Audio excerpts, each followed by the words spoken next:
From the high desert and the great American Southwest, I bid you good morning, good afternoon, good evening, wherever you are in the universe, the world.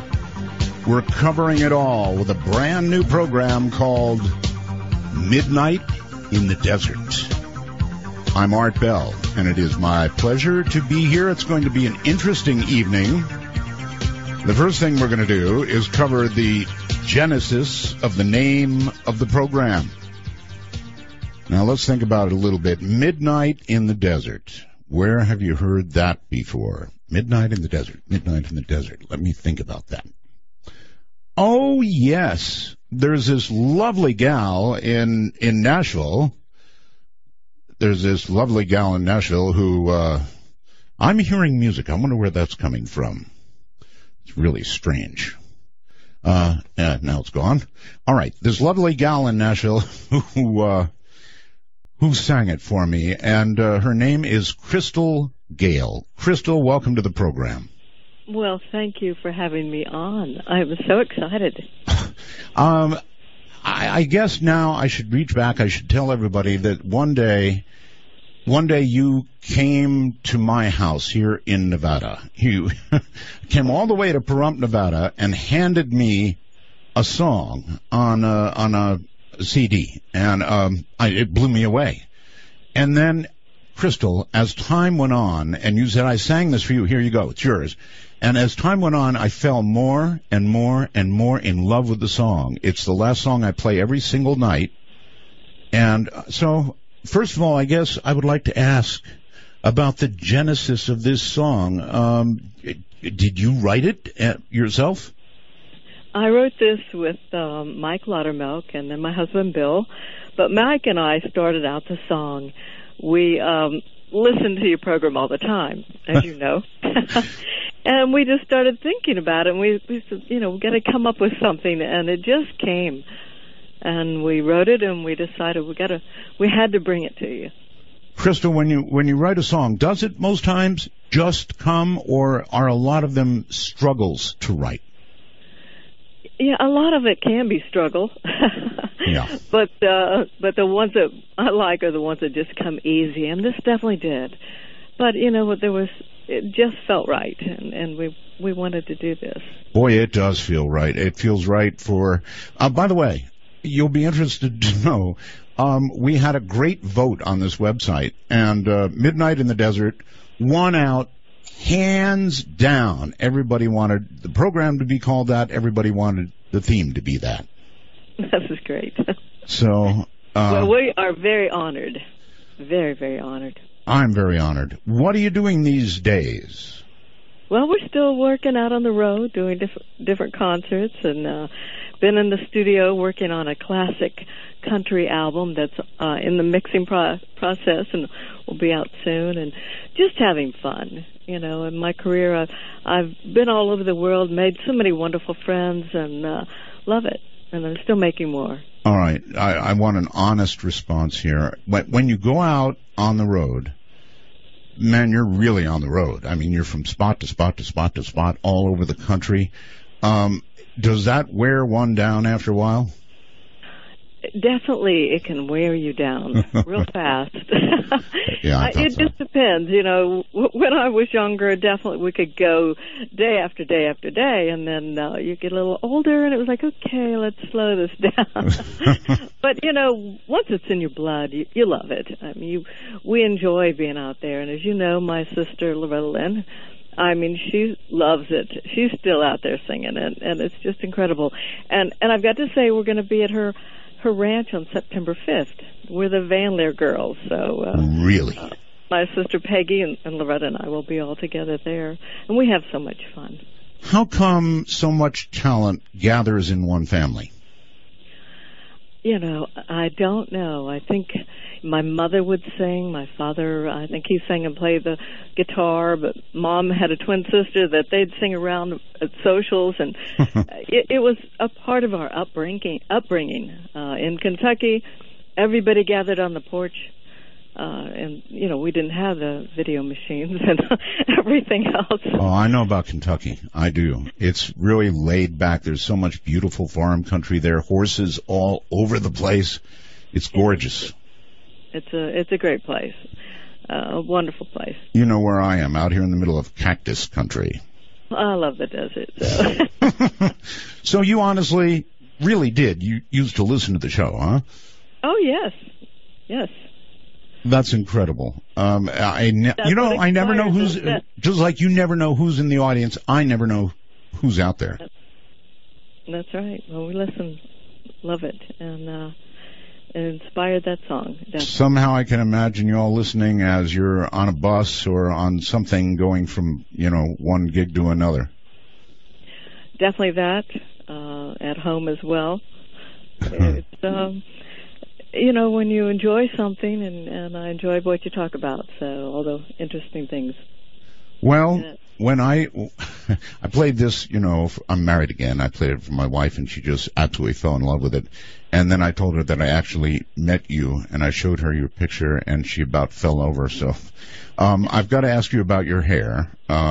You're world famous for your hair. There was some rumor or something, I don't know, I heard from somebody that you were at one time thinking of cutting it. No. I have been cutting it back some. It's not quite as long, but no. It's hard to get rid of something that's been with you as long as it has, so that's one thing. But, I do dream about having short hair, where I can just wash it and go. How hard is it? I mean, that's when I saw you, it was at your ankles. Now, I can't even imagine hair that long, but it's part of your trademark now, so I'm sure anybody connected with you is also saying, no, don't cut your hair, right? Some have said through the years, cut it, and some have said no. But, I owe my long hair to my American Indian heritage. I'm Cherokee. And it just grows so fast. And I had no idea you had Cherokee. From 9 to 12 inches off a year. 9 to 12? Yeah, it just grows so fast. I don't know how long my hair would have been if I'd never trimmed it. In other words, you might be trailing it like a bridal thing. Yeah. When I started stepping on it, I said that's too long, so that's when I cut it back. So 9 to 12 is like how much it grows in a year? Yeah, I think the normal is like, for most people, I think is about 6 inches. But I started measuring my trimmings through the year, and it was from 9 to 12 inches. Well, it's absolutely gorgeous, and I think that's why when you appear somewhere, they frequently get television shots or, photo shots of you from the rear to show your hair. Yes, they have. Well, again, it is my distinct honor and pleasure to have the show named Midnight in the Desert. I'm in love with that song, and, if I weren't entangled, I'd be in love with you too. Night out. Oh, man. All right, so I had to do that. I had to do that at the beginning of the program. There was just no two ways about it. What a wonderful lady.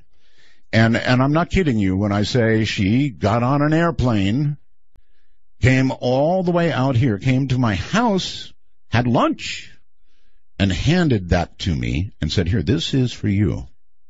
And I listened to it once, and I said, oh, thank you so much. And, it kind of ended there for a little while. And then I started listening more and more and more to the song, and the more I heard it, the more I began to fall in love with it, really in love with it. So that's how this show became what it is. And the good people at Belgab, that's a website that kind of follows the show, voted this as what should be the name of the program. And so that's how it happened. That beautiful, talented lady is the reason. All right, I'm going to go through, I think, a couple of rules for the show because, and that's all we've got is a couple. Actually, maybe only one. The rule we have here is no bad language. No bad language. Now, tonight, we're welcoming a whole bunch of affiliates to the show. So be aware that you're not only on the Internet, but you're on broadcast radio as well. And I could go through a list, and I will at some point go through a list of all the affiliates. Those of you who have joined us, I say welcome. And again, the only rule I have is really no bad language. There's no need for it. You can say what you have to say without saying a bad word. You can be dramatic and have emphasis without saying a bad word, right? So do that, and keep in mind that we've got children, 8 people up to 80 listening. They both go through the roof if you've got a whole bunch of bad language. I think a lot of internet radio shows think, we're on the internet now. We can really swear up a storm, and they do. So what you're hearing now is a digital audio revolution, in my opinion. The world has changed beneath our feet. There is nobody who loves radio more than myself. But clearly we are in the middle of a digital revolution. Everybody's carrying around these cell phones. I've got an iPhone sitting right here. Whether it's an Android or whatever you've got, it's pretty much plastered with you all the time, right? Half of you have most of your lives on the thing. I know I do. And when it's out of my reach, I get a little fidgety. Are any of the rest of you like that? Even when it's in the charger, it's like the charger has it. I don't. And I reach for it to look at a weather forecast or what have you, and it's not there. All right. There is one other thing. There are many ways to call the show. We have a public number, which is area code 952-225-5278. That's 952-225-5278. You can use Skype in North America. That means U.S. and Canada. You simply kind of make like you want to make me your friend on Skype, and you enter MITD 51.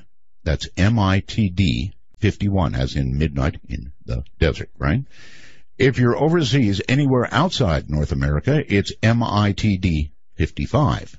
That's MITD 55. Now, when you call, we prefer you use a headphone mic. If you can find a headphone mic, that would be glorious, because then you'd sound good. If you've got one of those little cameras on your computer, pick it up when you call and talk into it just like you're talking into a microphone. What you don't do is stand 5 feet back from the computer and yell at the computer when I come on. That never works, always sounds bad, no exceptions, just doesn't work. Now, on your iPhone you can add me, and then you can call me. It's that simple from anywhere in the world. All right, all of that said, I think that I'll go into this break this way. This, of course, is the lady you just heard, Crystal Gale. I'm Art Bell, and this is Midnight in the Desert. Midnight in the desert, shooting stars across the sky. This magical journey will take us on a ride, filled with the longing, searching for the truth. Will we make it till tomorrow? Will the sun shine on you? Midnight in the desert, and we're listening. Ooh, we're listening to you.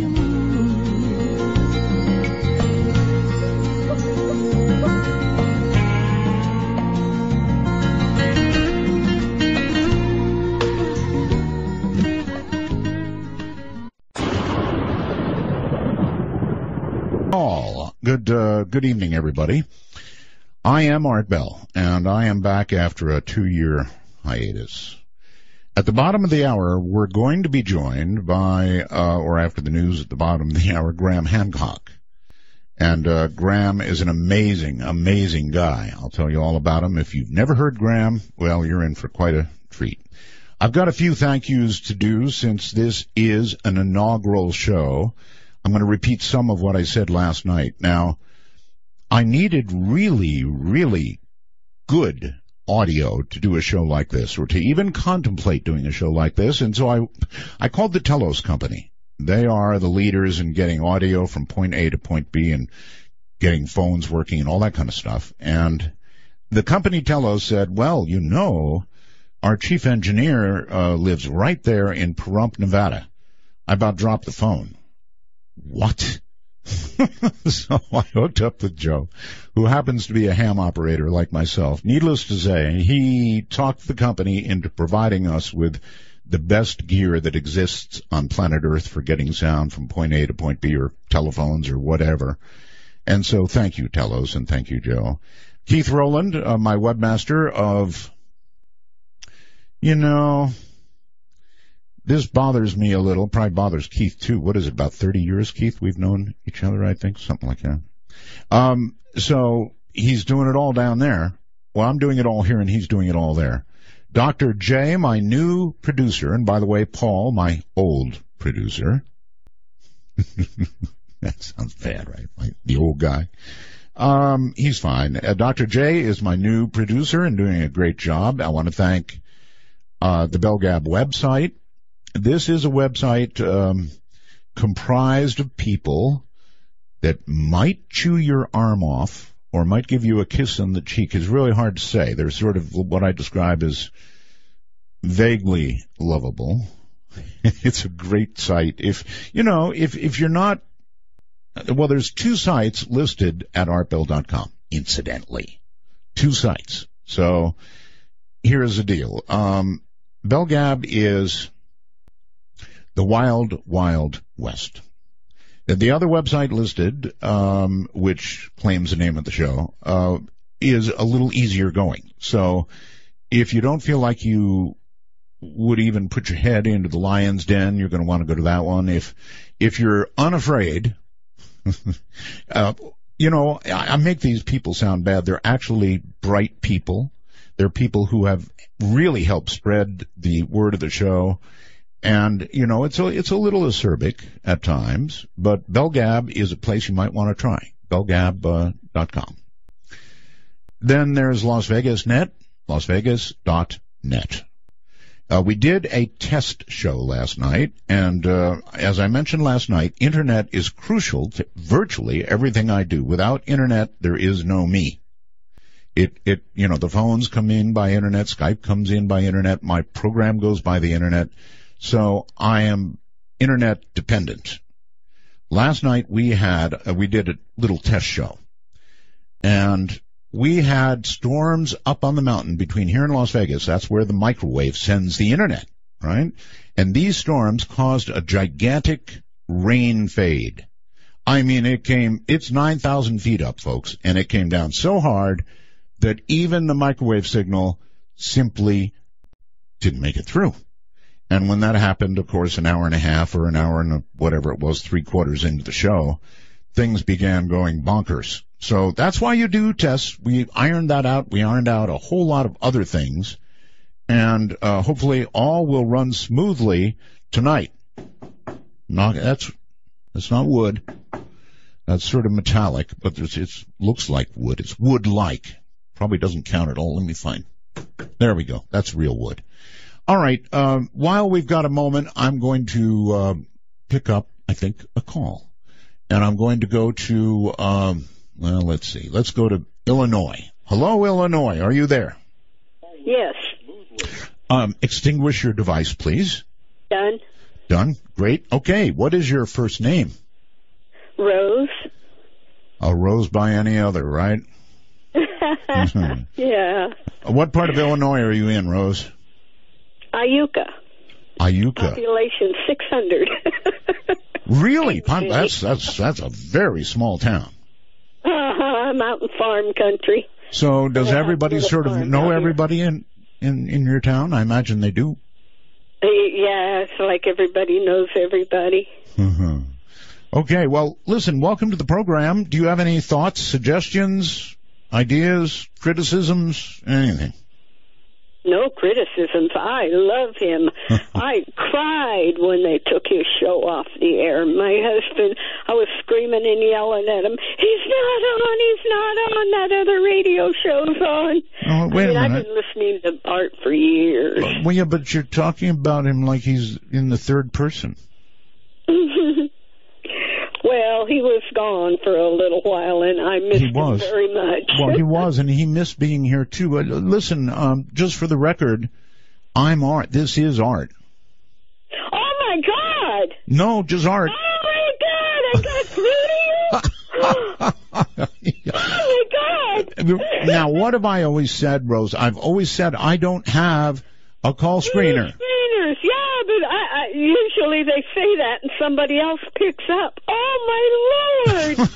Rose, Art! Oh yes, my God! yes. I love you. Oh, Your thank you. family. I swear, the day that you signed off the air, I go, no, he's going to be back on. That other radio show was on. I screamed at my husband, he's not on! I sat down and cried. It was like somebody stabbed me in the heart with a knife. I've been listening to you for years. Rose, you know, you've really got to get a recording of this program. I hope you have joined as a time traveler. And you a copy of it. You know, if you're a time traveler, you can get a copy of the show because so my husband paid for a subscription. There you go. There you go. Because you've got to hear your voice, Rose. You've got to hear your voice when you figured out it was me. I just can't believe it. Yes, you can oh believe my it. God! Oh, Art, I love you and your family and your daughters and your wife are just beautiful. Thank you. So very much sorry about Mona. Oh, thank you. And, all right, so Rose, what would you like to hear on the show? I mean, what is almost your favorite topic? Well, I have two of them. One is what's going on with the Earth and the planets, how they're changing, and the volcanoes and the earthquakes, and the other one is UFOs, and I've seen one. Rose, let me first address the first thing you said. We now have, it'd be a great book title too, but I'm not going to write it. The Quickening, we have The Quickening on Steroids. The Quickening on Steroids. That's right, we do. All right, now briefly, you said you've seen a UFO. Welcome to the club. Tell me about it real quickly. Okay, at the time, I was living in Kansas. And I went out to take my dog out, and I looked up at the sky, and the moon and the stars were gone. I ran back in the house, got my daughter, drug her out on the porch, and I hollered, look! And she looked up, and she goes, what? I says, where's the moon? Where's the stars? Right. And then my neighbors across the way, they came out of their house, and we were all pointing at the sky, and that thing was dead silent. Massive, so big, so huge. What about the shape? It took off with a blink of an eye, all right, and no noise. Okay, but what about the shape? It was, it wasn't round like a saucer or nothing. It was kind of like an arrowhead shape. An arrowhead? Yeah, you know how an arrowhead is kind of shaped? Oh, sure. It was kind of something like that. And it was just the whole bottom of it was pitch black until it took off. And then multicolored lights all at the bottom. Multicolored lights at the bottom. So it isn't like not like it was on a rainbow, firing itself off on a rainbow or something. No, it was like when the thing powered up and took off, there were like these multicolored lights. And my daughter, speechless, I grabbed her and I was shaking her, trying to snap her out of it because she was terrified. All she was saying was, duh, and pointing at it. Really? Yeah. So me, some of my neighbors, and then shortly after that, we moved here. Rose, is there anything that makes you think that it was, from somewhere else? Well, I don't think we have anything. I mean, this is a huge trailer park that I was living in. Right. We got nothing that big. Nothing. Was it silent? Dead silent. Not a sound. Dead silent. That's true. I mean, no noise of any kind. All right, Rose, I gotta go. Okay. I'm out of time. Bless your heart. Thank you. Thank you. Take care, Rose. Wow. That was a call to remember. You're listening to Midnight in the Desert. I'm Art Bell, and we're going to have fun.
For Dark Matter News, I'm Leo Ashcraft. The Associated Press says scores of low-flying planes circling American cities are part of a civilian air force operated by the FBI and obscured behind fictitious companies. The AP said it traced at least 50 aircraft back to the FBI and identified more than 100 flights in 11 states over a 30-day period since late April. They were orbiting both major cities and rural areas. At least 115 planes, including 90 Cessna aircraft, were mentioned in a federal budget document from 2009.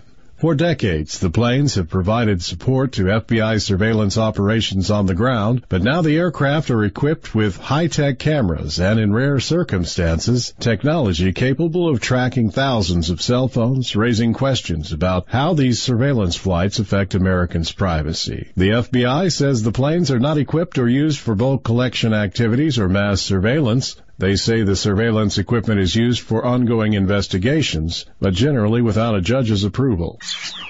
The Earth could be headed for a mini ice age, according to researchers. A new study claims to have cracked predicting solar cycles and says that between 2020 and 2030, solar cycles will cancel each other out. This, they say, will lead to a phenomenon known as the Maunder Minimum, which has previously been known as a mini ice age when it hit between 1646 and 1715, even causing London's River Thames to freeze over. The new model of the sun's solar cycle is producing unprecedentedly accurate predictions of irregularities within the sun's 11-year heartbeat. It draws on dynamo effects in two layers of the sun, one close to the surface and one deep within its convection zone. Predictions from the model suggest that solar activity will fall by 60% during the 2030s to conditions last seen during the mini ice age that began in 1645. NASA has released an online tool known as Mars Trek, which aims to provide a Google-like experience so that users can explore the red planet's terrain. The zoomable map provides detailed views of landmarks such as Olympus Mons, the largest known volcano in the solar system, measuring more than 15 miles above its surrounding surface. Other notable features on the map include Valles Marineris, a canyon that runs across 1/4 of Mars' surface and measures about 90 miles wide. Across the map, gigantic rift valleys fracture the surface over vast distances. Huge outflow channels tell the stories of floods in Mars' distant past when water flowed across its surface. Studying these landforms reveals how Mars' environment has gone through tremendous changes over time and helps us understand how life might have possibly survived there to the present. The tool also provides users with the option of using a 3D view, which rotates the red planet to reveal its north and south poles. This is Dark Matter News. A University of Alaska spokesman has advised in an email that control of the High-Frequency Active Oral Research Program, better known as HARP, would be transferred from direct federal control to their institution in August. Currently, the Air Force Research Lab has control of the HARP facility until August 11th. After that, the university will have access to the site under the terms of an agreement between the University of Alaska Fairbanks and the Air Force. The officially reported purpose of the HARP installation was study of the ionosphere. The facility has a complex array of radio equipment meant to generate heat in the upper atmosphere from about 37 miles to 620 miles above the Earth's surface. But the mysterious nature of some of the experiments put the HARP facility at the center of plenty of speculation. The troubling factor in this story is that although the Air Force is ostensibly transferring control to the civilian university, the bulk of the funding is still coming from the Pentagon. For Dark Matter News, I'm Leo Ashcraft. Here, it's been a long 2-year wait, and it's been a long 2-year wait for Graham Hancock, too. Graham Hancock is a British writer. He's a journalist. He specializes in very unconventional theories involving ancient civilizations. You don't think we were the first, do you? Stone monuments, megaliths, altered states of consciousness. That's a favorite of mine. In more ways than one. Ancient myths and astrological data from the past. One of the main themes running through many of his books is a posited global connection with a mother culture from which he believes all ancient historical civilizations sprang. His work has been rejected by many scientists. They call it pseudo-archaeology. What a rotten word, pseudo-archaeology. Graham, welcome to the program, all the way from, I believe, London, right? Actually, the city of Bath in southwest England, about 100 miles west of London. Bath. I hope Bath was not a toll call to our London line. Probably is, but it's okay. We'll live with that, Arthur. All right, I'm glad to have a London line. I'm glad to have you on it. And listen, I am so sorry, Graham, really, truly sorry about you were going to be on the next night 2 years ago. Yeah, you stood me up, Art. I know. I felt so godforsaken guilty about that. That's all right. Really did. So it's been so long. Here's where I want to start, if I can. This has been a pretty much lifelong journey for you, and I guess I want to ask you how it began. In other words, what set you on this path? Yeah. Really, I got onto this path by what certainly felt like and seemed to be a series of accidents. I really had no interest in ancient mysteries at all. If we go back to the 1970s and 1980s, I was very much into current affairs. I was based in East Africa. I was based in Nairobi in Kenya. I was the East Africa correspondent for The Economist in the early 1980s, and that was a responsibility that took me regularly to the war-torn, famine-hit country of Ethiopia, right to the north of Kenya. It was on my beat, and I used to go there regularly as a journalist.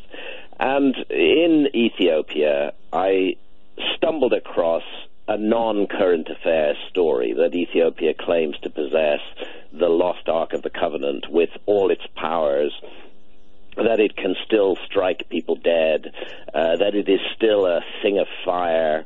And initially this just seemed to me, at one level, like a fantastic claim being made by an obscure country in the Horn of Africa.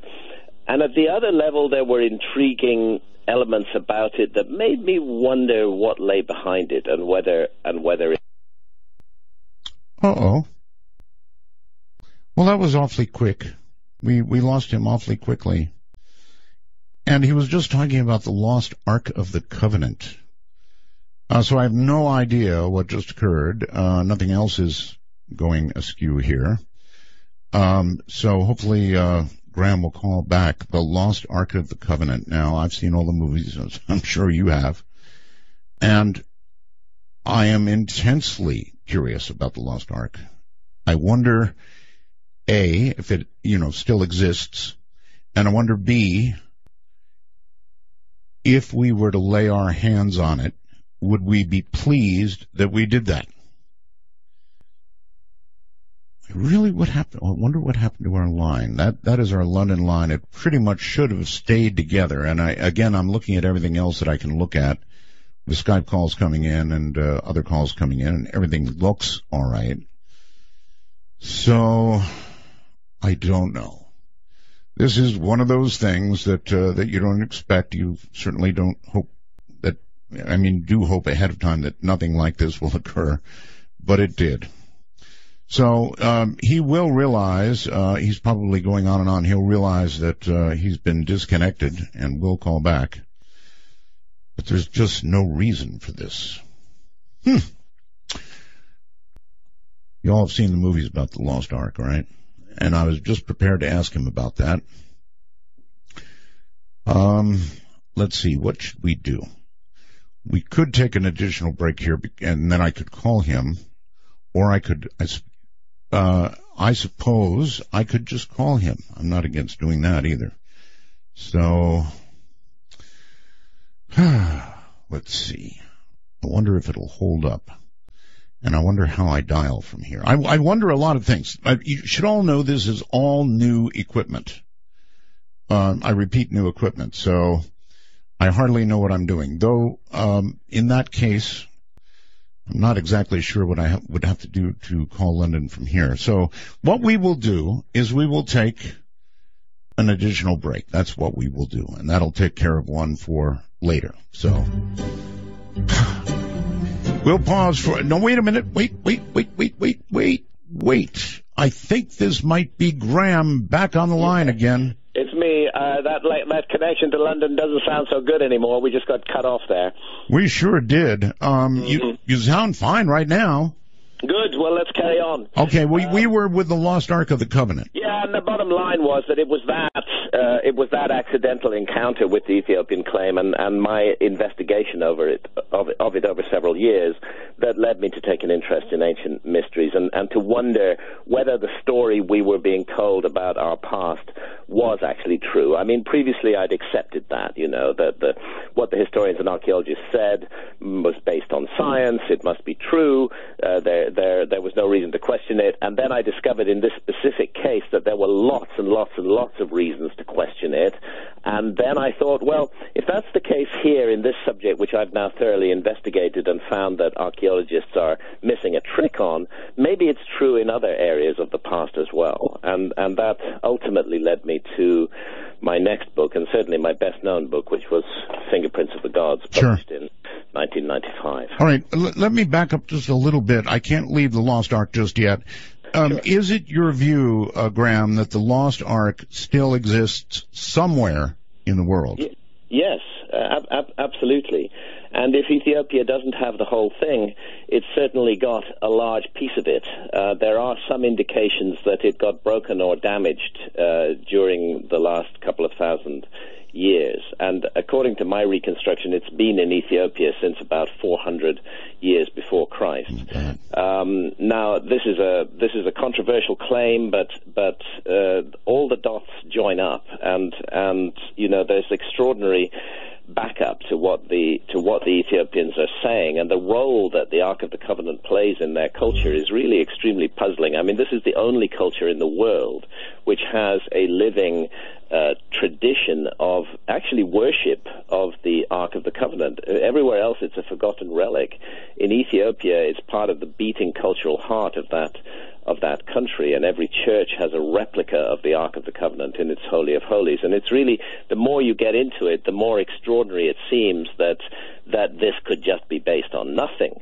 There's something going on, and it's intimately connected to the story of the Ethiopian Jews. This is a story that has been not well enough told in the world, the realization that there is an ancient Jewish community in Ethiopia which has roots that go back deep into Old Testament times.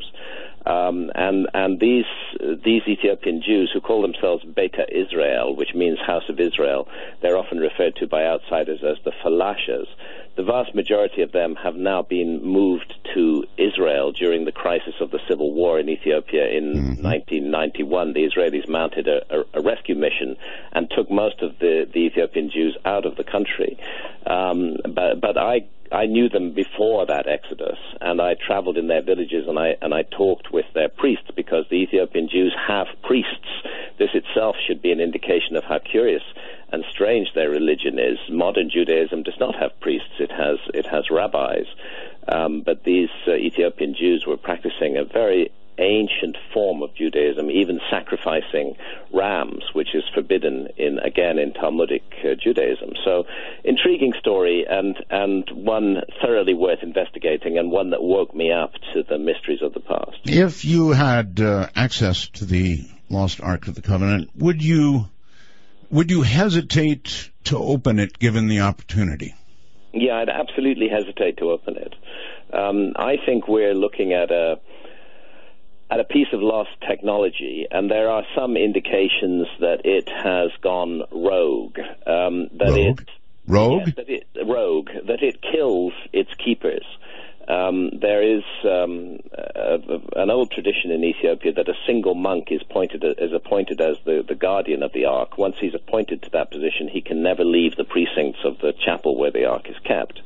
And I got to know a number of these guys over a period of several years, a number of them because once appointed as guardian of the Ark, their lifespan tends to be very short, like 2 years, and they develop cataracts over their eyes, and they complain that the Ark is doing this to them, but that it is their fate, their burden, their responsibility to be the keeper of the Ark. That might imply some sort of radiation? I think it does, and I speculated on this as I was researching the subject, and it's one of the things that turned me on to the possibility that the story of our past may be badly flawed, because the ark does sound like a piece of technology. I mean, here's an object that if you read the biblical accounts, and of course I didn't confine myself to the biblical accounts, there's an incredibly rich heritage of the legends of the Jews and of other what they call extra biblical sources outside the Bible, which are filled with references to the ark. And eerily, again and again and again and again, what you find these references are describing is some sort of awesome weapon that strikes people dead with bolts of fire. You need only reach out your hand to it, and a bolt of fire will leap out from it and strike you down. That's capable of flight, that inflicts cancerous tumors upon the Philistines on the one occasion when the Philistines capture the ark from the Israelites. There's really strange passages in the Bible that describe the way they opened it, which was a terrible mistake, the way they filed past it and looked into it, and how 50,000 of the citizens of a place called Ashdod were killed with cancerous tumors by exposure to the Ark of the Covenant. And of course, the scholars just dismiss all of this as ancient fantasies, but there's a remarkable consistency in the stories, and I began to wonder whether we are looking at a legacy or a heritage of an earlier technology which has somehow been preserved in Ethiopia and preserved elsewhere in other countries. We keep coming across these hints and myths of a lost technology. And if there's a lost technology way back in the past, then there's a problem with history, because history and archaeology see the evolution of human civilization as pretty much a kind of straight line. I mean, there might be a few... Well, if there's a lost technology, then there's a lost civilization that developed it. Exactly. There's a lost civilization behind it. Or let's put it this way, there's an unexplained mystery behind it, because the model that we are taught in schools and universities, and that is largely favored by the mass media as well, the model of mainstream history, does not have any room for any lost civilizations. Historians and archaeologists, I find, on the one hand, they do some incredible work. On the other hand, they're very pompous about their findings and are convinced that they've got the whole story, when they should know that the next turn of the spade could change the story entirely. And I think that's what's happening around the issue of civilization. May I ask you a very controversial question? You're welcome to say no. The Bible, of course, is seen to be, or thought to be, a very historical and many would argue extremely accurate or totally accurate document. How much of the Bible do you think is the real McCoy?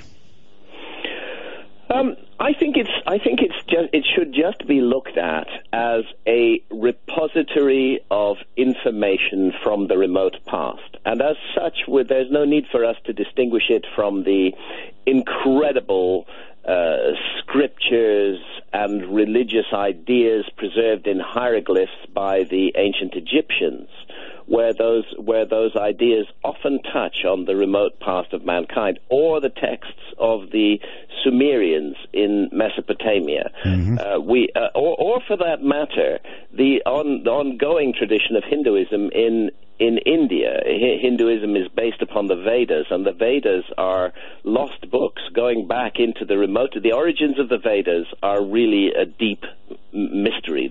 What we're looking at in the Vedas is the latest recension of a very ancient oral tradition that may have been passed down for more than 12,000 years. And I think that's the case with the biblical text, with the ancient Egyptian text, with the Sumerian text as well. They're best looked upon as archives of knowledge. So I don't place the biblical texts any higher than the ancient Egyptian or the Sumerian or the Indian texts.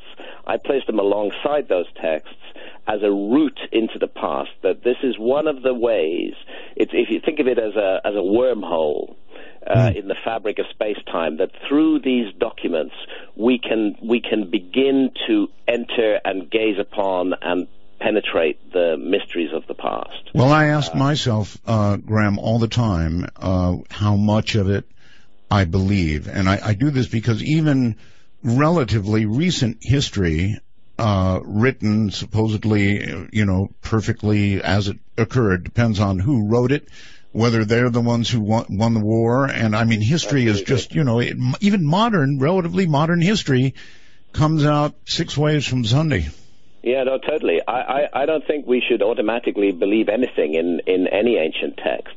We should just use it as an aid in order to inquire into the past. History is a story, first and foremost. It's a narrative, and the biblical texts are a narrative, and they are written to support a particular point of view. But that doesn't mean that there isn't good stuff in there.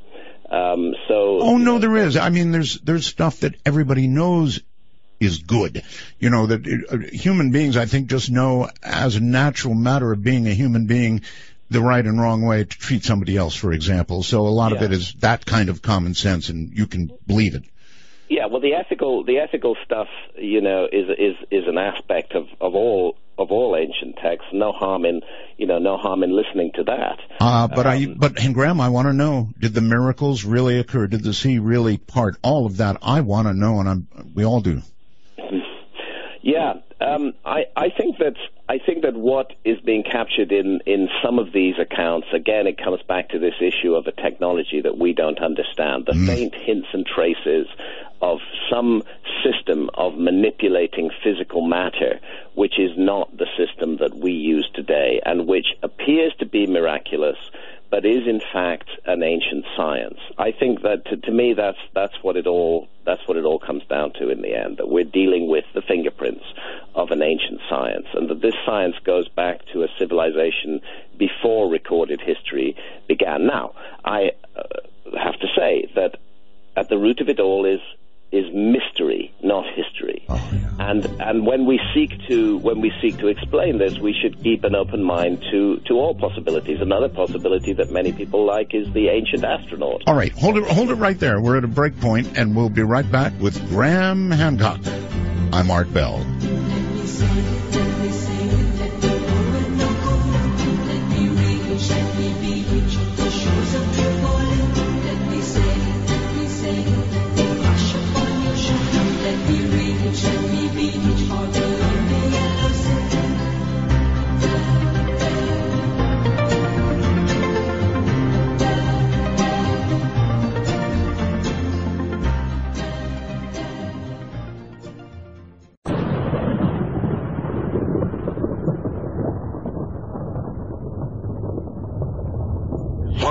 Beast saying, "Come and see."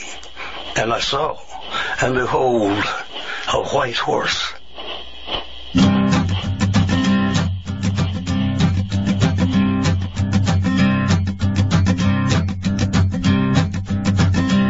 There's a man going round taking names, and he decides who to free and who to blame. Everybody won't be treated all the same. There'll be a golden ladder reaching down when the man comes around. The hairs on your arm will stand up at the terror in each sip and in each sup. Will you partake of that last offered cup, or disappear into the potter's ground? To reach Midnight in the Desert via Skype worldwide, if on a computer, please be sure to use a headphone mic and call MITD 51. That's MITD 51. Oh, this just seemed the exact right time for this song. I fell in love with this song, and I don't know, somehow discussions of the Bible, Lost Ark of the Covenant, all of it with Graham Hancock, and it seemed just the right time for that song. Graham, welcome back. Thank you. Your new book, by the way, is Magicians of the Gods, right? Yeah, Magicians of the Gods, not published yet. It'll be published in the fall, and it is the sequel to Fingerprints of the Gods. And when I say a sequel, I'm not referring to an update of Fingerprints of the Gods. This is a completely new book. 20 years have passed since I published Fingerprints of the Gods, and there have been enormous developments in the world since then, both in the field of archaeology and in the field of understanding what happened to the Earth between 12,800 and 11,600 years ago, which is the period I've always focused on. In the book, I'm sorry to interrupt, the book, you suggest that a giant comet may have hit the Earth about 12,800 years ago. Is that correct? Yeah, that's right, and that's not my suggestion. What I'm doing there is picking up on really extraordinary discoveries in science that have taken place in really since 2007.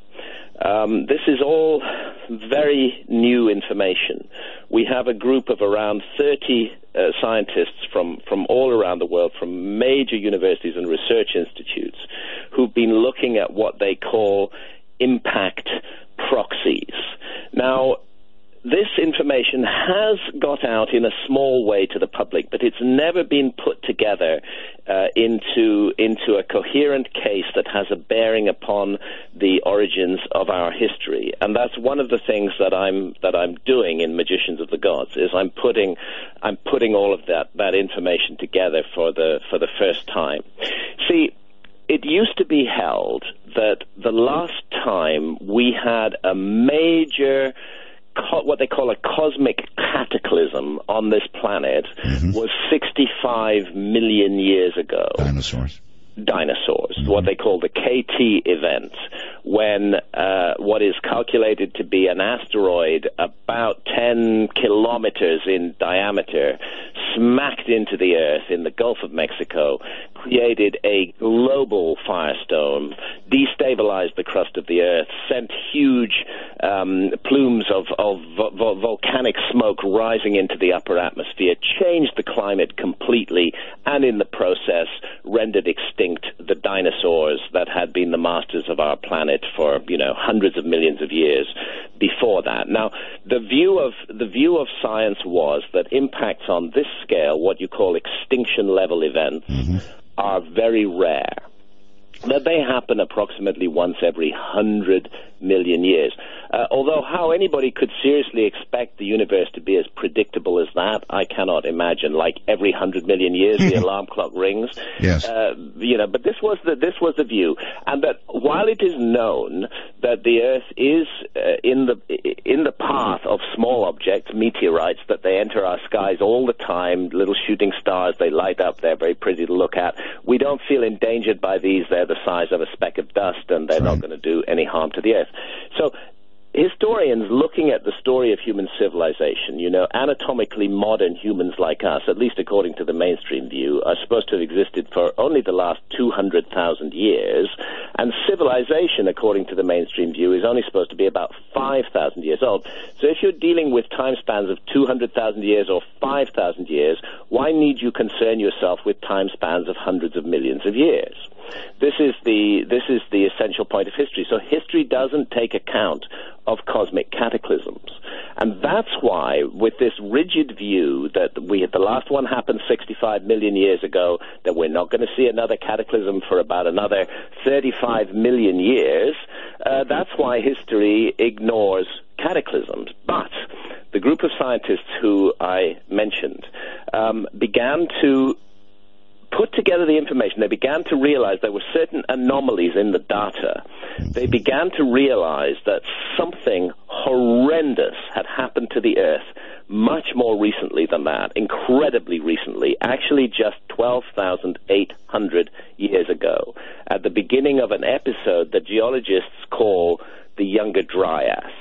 Now, geologists have been aware that the Earth plunged into a very radical climate shift at that time, 12,800 years ago, and they've been aware that there were extinctions which were associated with this time period, but they never put it all together. They thought the extinctions might have been the result of human activity, hunters, for example, hunting down the great herds of mammoth in North America, and they didn't realize that there might have been another cause for this, and that's what the new science has gradually revealed.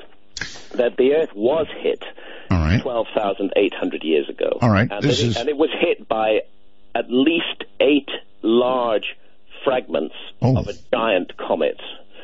And those fragments included fragments that were a mile in diameter. In other words, this baby is circling around again.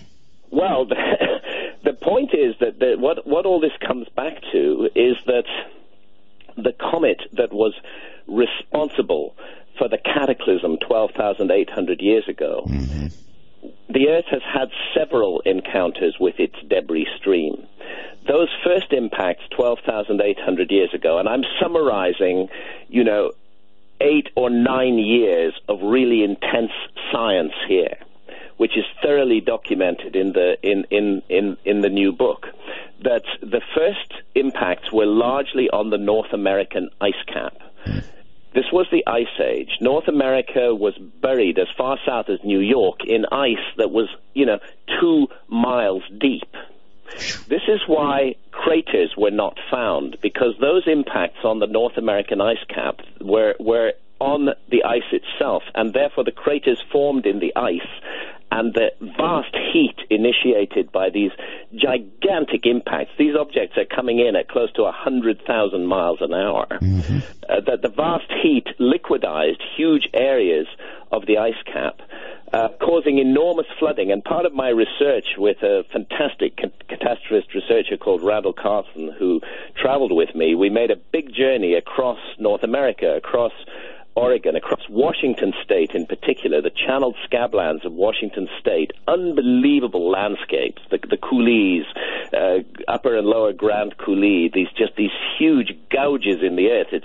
We now know that these features were caused by cataclysmic flooding at the end of the Ice Age, and the old explanation for that flooding just won't fit anymore. The only thing that really makes sense is the impact of several fragments of a comet on the ice cap.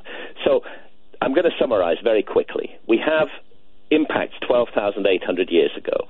The science for it is impeccable, if not yet fully out into the public domain. Then there's another encounter. You see, what we're dealing with here is a comet that may originally have been 200 kilometers in diameter, a giant thing like the size of a small planet that is drawn in to the inner solar system. That's really, really big. Just one quick question. I keep my ear to the ground on the internet, and these things come and go, I'm telling you, but there is this gigantic group of people right now that believe something like what you're talking about is probably pretty close to the horizon. They're talking even September.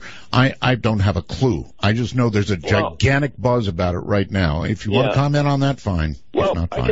I can only tell you the science of it, which I've gone into in depth in Magicians of the Gods. I can only tell you the science of it. And what the science looks like is this, and let me just go back to this original scenario. Sure. That a huge comet enters the inner solar system about 30,000 years ago. It is captured by the sun, and it begins to go into an orbit that crosses the orbit of the Earth. It's subjected to all kinds of gravitational pulls. Comets are not as massively solid as asteroids. Comets are huge amounts of rock bound together with ice. And what happens with these gravitational pulls and the passage of time is that this giant comet begins to break up into fragments.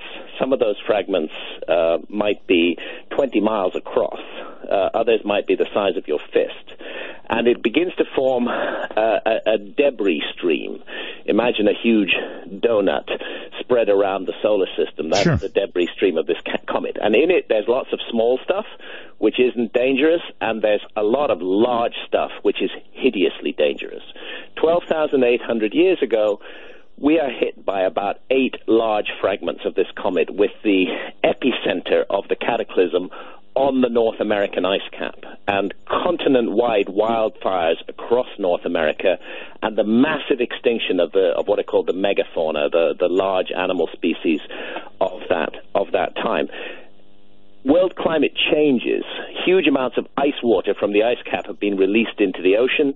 This interrupts the Gulf Stream, and it causes a radical fall of world climate, and we go into a deep freeze that lasts 1,200 years. Actually, I believe Britain would be some of the first to go, wouldn't it? One of the first to go. If those ocean currents change, you guys are going to freeze. Yes, of course. Of course, the Gulf. Many people don't realize what a huge role the oceans play in maintaining the stability of climate. And if you interrupt these great conveyor belts that take warm water from the equator and bring it up into the cold northern latitudes, if you interrupt that, then you don't just affect the Atlantic, you affect the climate of the whole world. Mm-hmm. Now, the mystery is that this episode, which began 12,800 years ago, ended equally suddenly 11,600 years ago. And the answer to this mystery appears to be that more fragments of that comet hit the Earth, that we crossed the debris stream again 11,600 years ago. This time the impacts were in oceans, most likely the Pacific Ocean, biggest ocean on the planet. Tsunamis? Tsunamis for sure, but also a greenhouse effect. Huge amounts of water vapor are thrown up into the upper atmosphere, and this creates the perfect greenhouse conditions, which then explain why the Earth, in a matter of a generation, undergoes a warming of more than 10 degrees centigrade. And all of what's left of the ice caps just melt, and you have huge flooding. This is 11,600 years ago.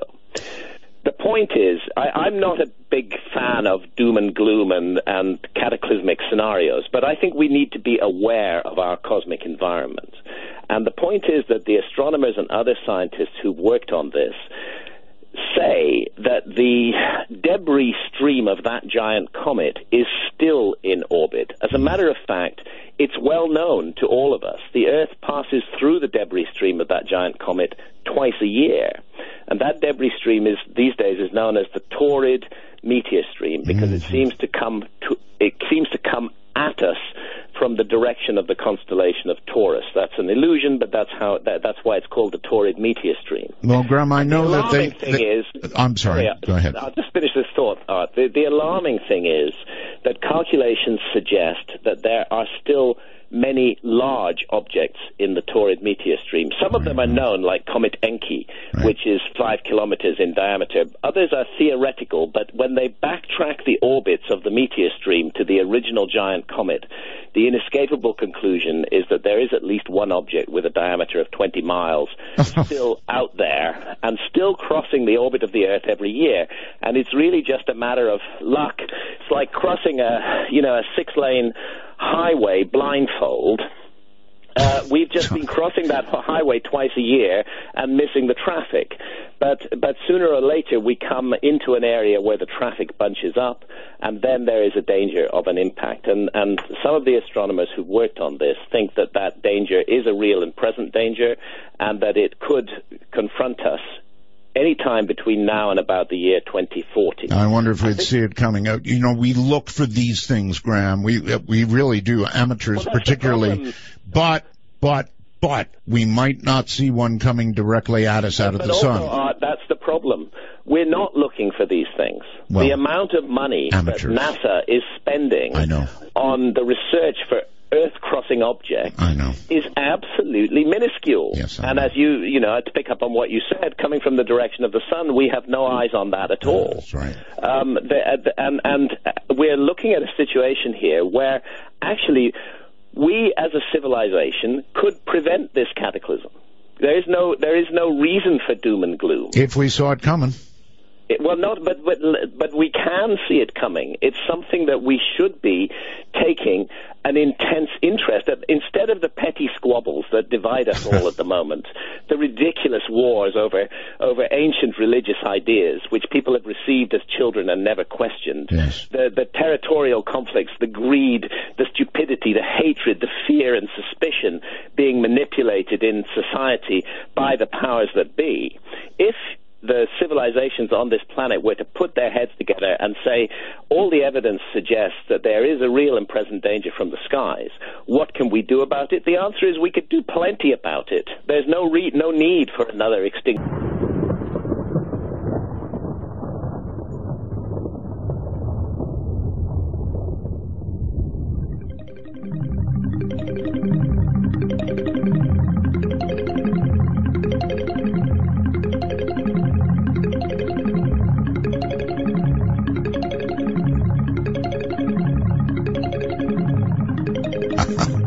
That should jog a few memories, huh? What is that, folks? Does that remind you of somebody? The show?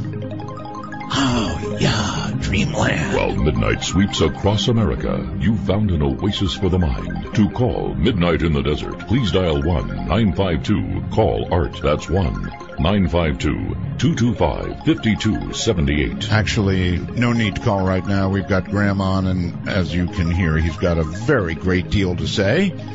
So hang in there, and we'll get to your calls, but you might as well rest now. There's no point in everybody's dialing. I can see all the Skypes going, all the phone lines going.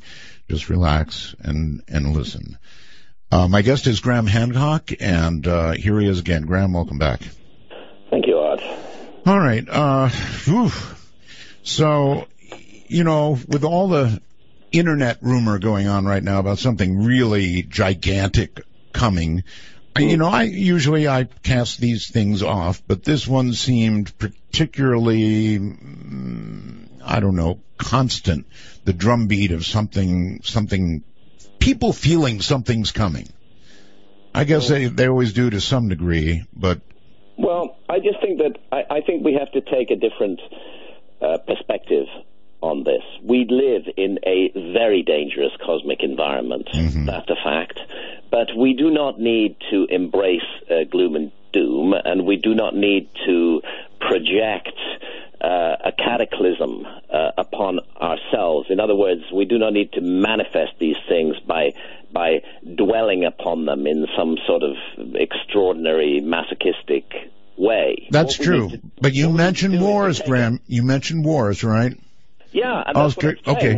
We need to take a practical position to living in a dangerous cosmic environment, especially when the scientific evidence, never mind about the cultic evidence all over the internet, when the scientific evidence points to a possible encounter with more fragments of the same giant comet that devastated the Earth 12,800 years ago. We need to take a practical view of this. Can we do something about this? And the answer is yes, absolutely, we can do something about it if we'll focus attention on it. And that's where I come to this issue of human behavior right now, because the world is full of hatred and fear and suspicion. That's exactly where I was going, Graham. I was going to ask you, and this is a really, really critical, very important question.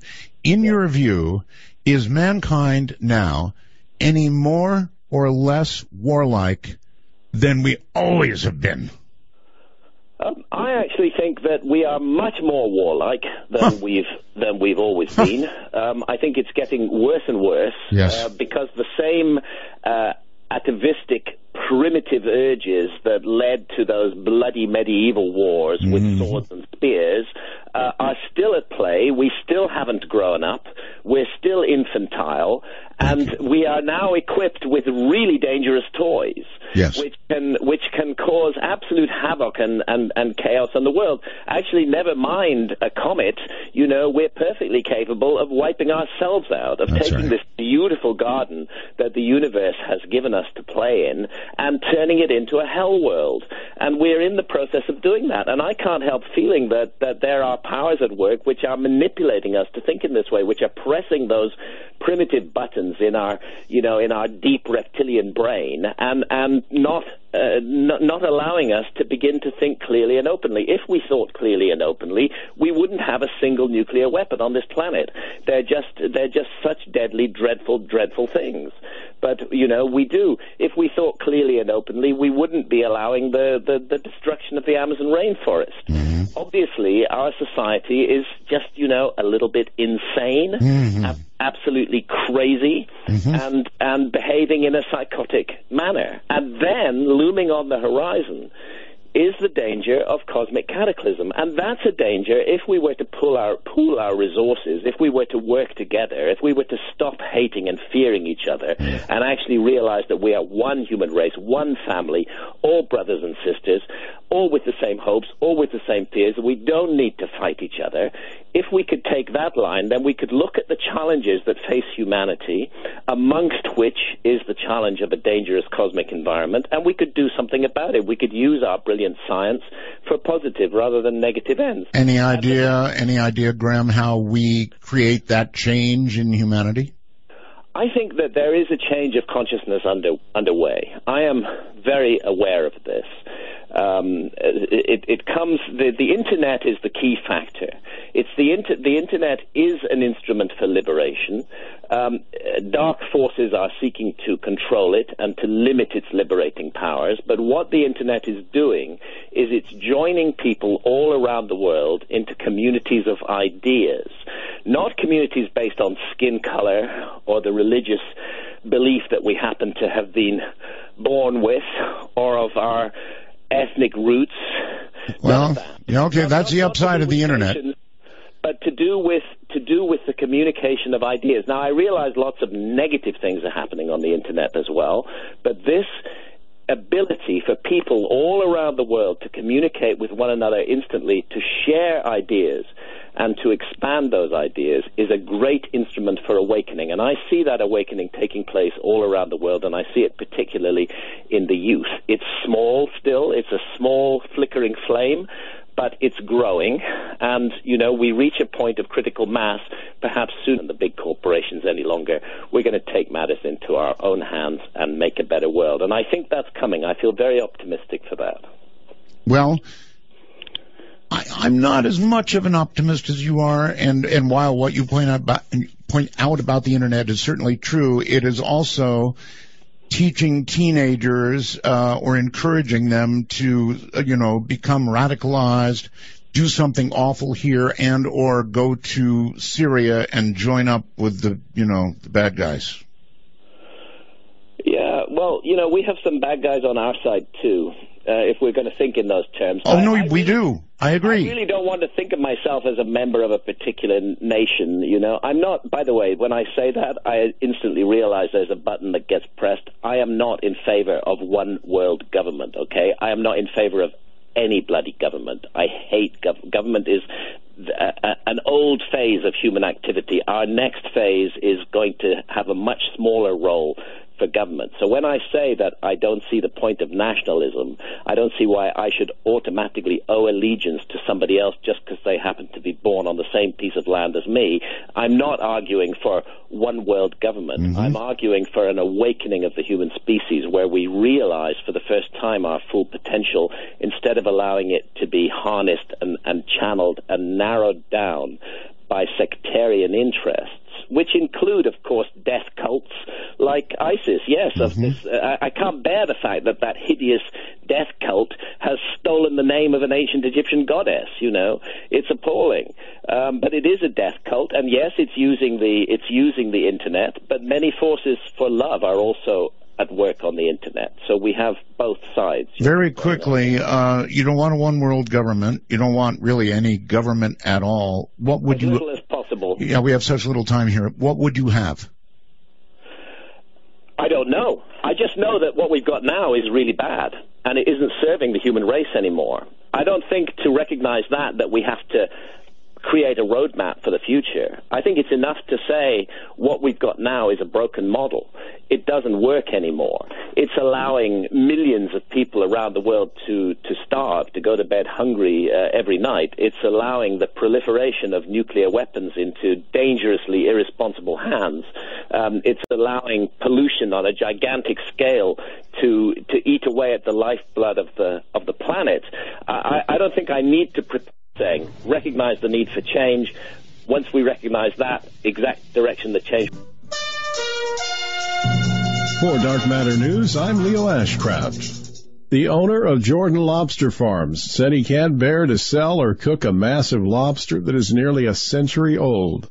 The crustacean is so big, employees are surprised by it, and customers would rather take pictures with it than eat it. I've heard of these enormous lobsters, but I've never seen one, so it's a real treat. It's humongous. That one, you have to kind of use your whole body weight to just lift it up, so that was crazy. While it's difficult to tell a lobster's exact age, based on its weight and size, fishermen say this one is roughly 95 years old. Experts say lobsters at the deepest part of the ocean often live to be a century old. Owner Stephen Jordan is no stranger to large lobsters. Restaurant owners and diners routinely come to his wholesale and retail business for ones that weigh 5 to 10 pounds. but this one officially weighs in at a whopping 23 pounds. I received it yesterday morning from one of our fishermen, John Price, who's in the Bay of Fundy. And he shipped it in. He didn't even tell us. He told us to look in the crate. We opened it up. And it was like, whoa. Jordan said it's been about a decade since he's seen a lobster this big. He plans to donate it to the Long Island Aquarium. It's almost like a dinosaur, you know. You don't want to, you like to see it continue on, and I think they would take good care of it. I think it's a nice thing for him to do, that the kids get to see it. It's more cool to watch it and look at it than eat it. The new movie Selfless, released this month, is a provocative psychological science fiction thriller. An extremely wealthy man dying from cancer undergoes a radical medical procedure that transfers his consciousness into the body of a healthy young man. It will take a few days, but it gets easier. How's that new body smell? Death has some side effects. Consciousness has been defined as individual awareness of your unique thoughts, memories, feelings, sensations, and environment. Your own unique consciousness lives in a series of brain cells or neurons, which, when fired in certain patterns, cause you to recall memories and emotions, even smells and sounds. A study conducted at UCLA by lead researcher Martin Monti used MRI scans to study how the flow of information in the brains of 12 healthy volunteers changed as they lost consciousness under anesthesia with propofol. They concluded that consciousness does not live in a particular place in the brain, but rather arises from the mode in which billions of neurons communicate with one another. So will it ever be possible to accurately map an individual's intricate and totally unique consciousness and upload it into another mind? According to ASAP Science, the short answer is yes. It will become possible one day. Scientists continue to research this field and have begun to locate the true storage location of consciousness within our brains. This is Dark Matter News. Researchers have discovered the world's oldest fossilized sperm. According to the new study, the cells date back some 50 million years. The sperm fragments were found entrapped in the wall of a fossilized worm cocoon in Antarctica. Sperm cells are rarely found in fossil record as they tend to be short-lived and have delicate structures that don't fossilize well. The research team from Sweden, Italy, and Argentina used a scanning electron microscope to look at the specimen's surface, which revealed the presence of the sperm cell fragments from a 50-million-year-old Clytolata. Researchers suggest that the sperm fragments are similar to that of a group of leech-like worms found on the shells of modern crayfish in the northern hemisphere, where they feed on dead organic matter. Further studies on the cocoon could reveal a great deal of information, which has been overlooked by paleontologists who tend to focus on relatively hard structures, like bones and shells. For Dark Matter News, I'm Leo Ashcraft. Graham, we're back on. Welcome. Thank you, Art. All right.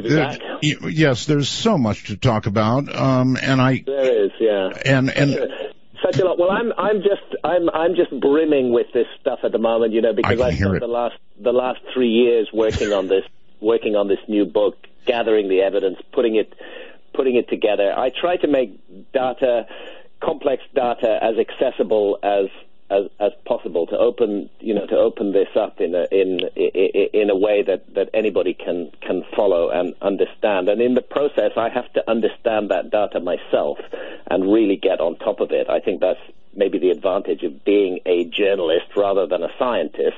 I don't claim to be a scientist, and when the archaeologists call me a pseudo-archaeologist, I have to laugh, because I don't claim to be an archaeologist, and I don't want to be an archaeologist. I want to be an independent mind who's looking at the past. So for 3 years, I've been working on Magicians of the Gods. The book is now finished. It's at press. It's going to be published in Britain on the 10th of September. It's going to be published in America on the 10th of November. And if I can just do a little commercial, if anybody is interested, just go to my website, grahamhancock.com, and it'll immediately take you to a page where you can learn more about Magicians of the Gods. You can do as much commercial as you want, no problem.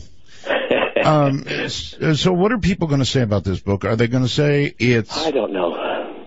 I honestly have no idea. You know, when I published Fingerprints of the Gods in 1995, I had no idea then what sort of storm was about to break over my head. I was really quite innocent and naive in this field. I had no idea how many toes I would be treading on, or how savage would be the reaction that followed. Well, how savage for magicians? You might as well make your prediction now. Well, I suspect it's going to be pretty tough, and so I'm having to brace myself for that. I'm like anybody else. I don't want to be hated. It's nice to be liked. And when people attack me personally, not just my work, not just what I say. But, that's different. The attacks on me, personal attacks on me, suggesting that I'm. I mean, there's just all kinds of ways that the debunking industry, those of us who are working in the field of alternative history and alternative science, are constantly subjected to this barrage of debunking. Now, I don't and can't object to that. Well, look, if they move from the scientific, if they move from that over to your personal life or you, then it just means they don't know how to attack you on what you've said. Yeah, well, it does, and that is a very common thing, unfortunately. And the argument is that those of us who are working in this field are simply exploiting a gullible public, and I reject that absolutely. I'm working in this field because I'm passionate about it. I feel that and I know that that's true of many of my colleagues working in this field. We feel passionate about it. We feel that there's information that needs to be shared and exposed about the past, and that's primarily why we do what we do. All right, we've got to talk a little bit about the pyramids, just because so much has happened. As you know, I had my tour of the pyramids, courtesy of your old buddy Zahi Hawass. Yes, Zahi, good old Zahi. Yeah, good old Zahi. And he's a great. He talks up a storm, though.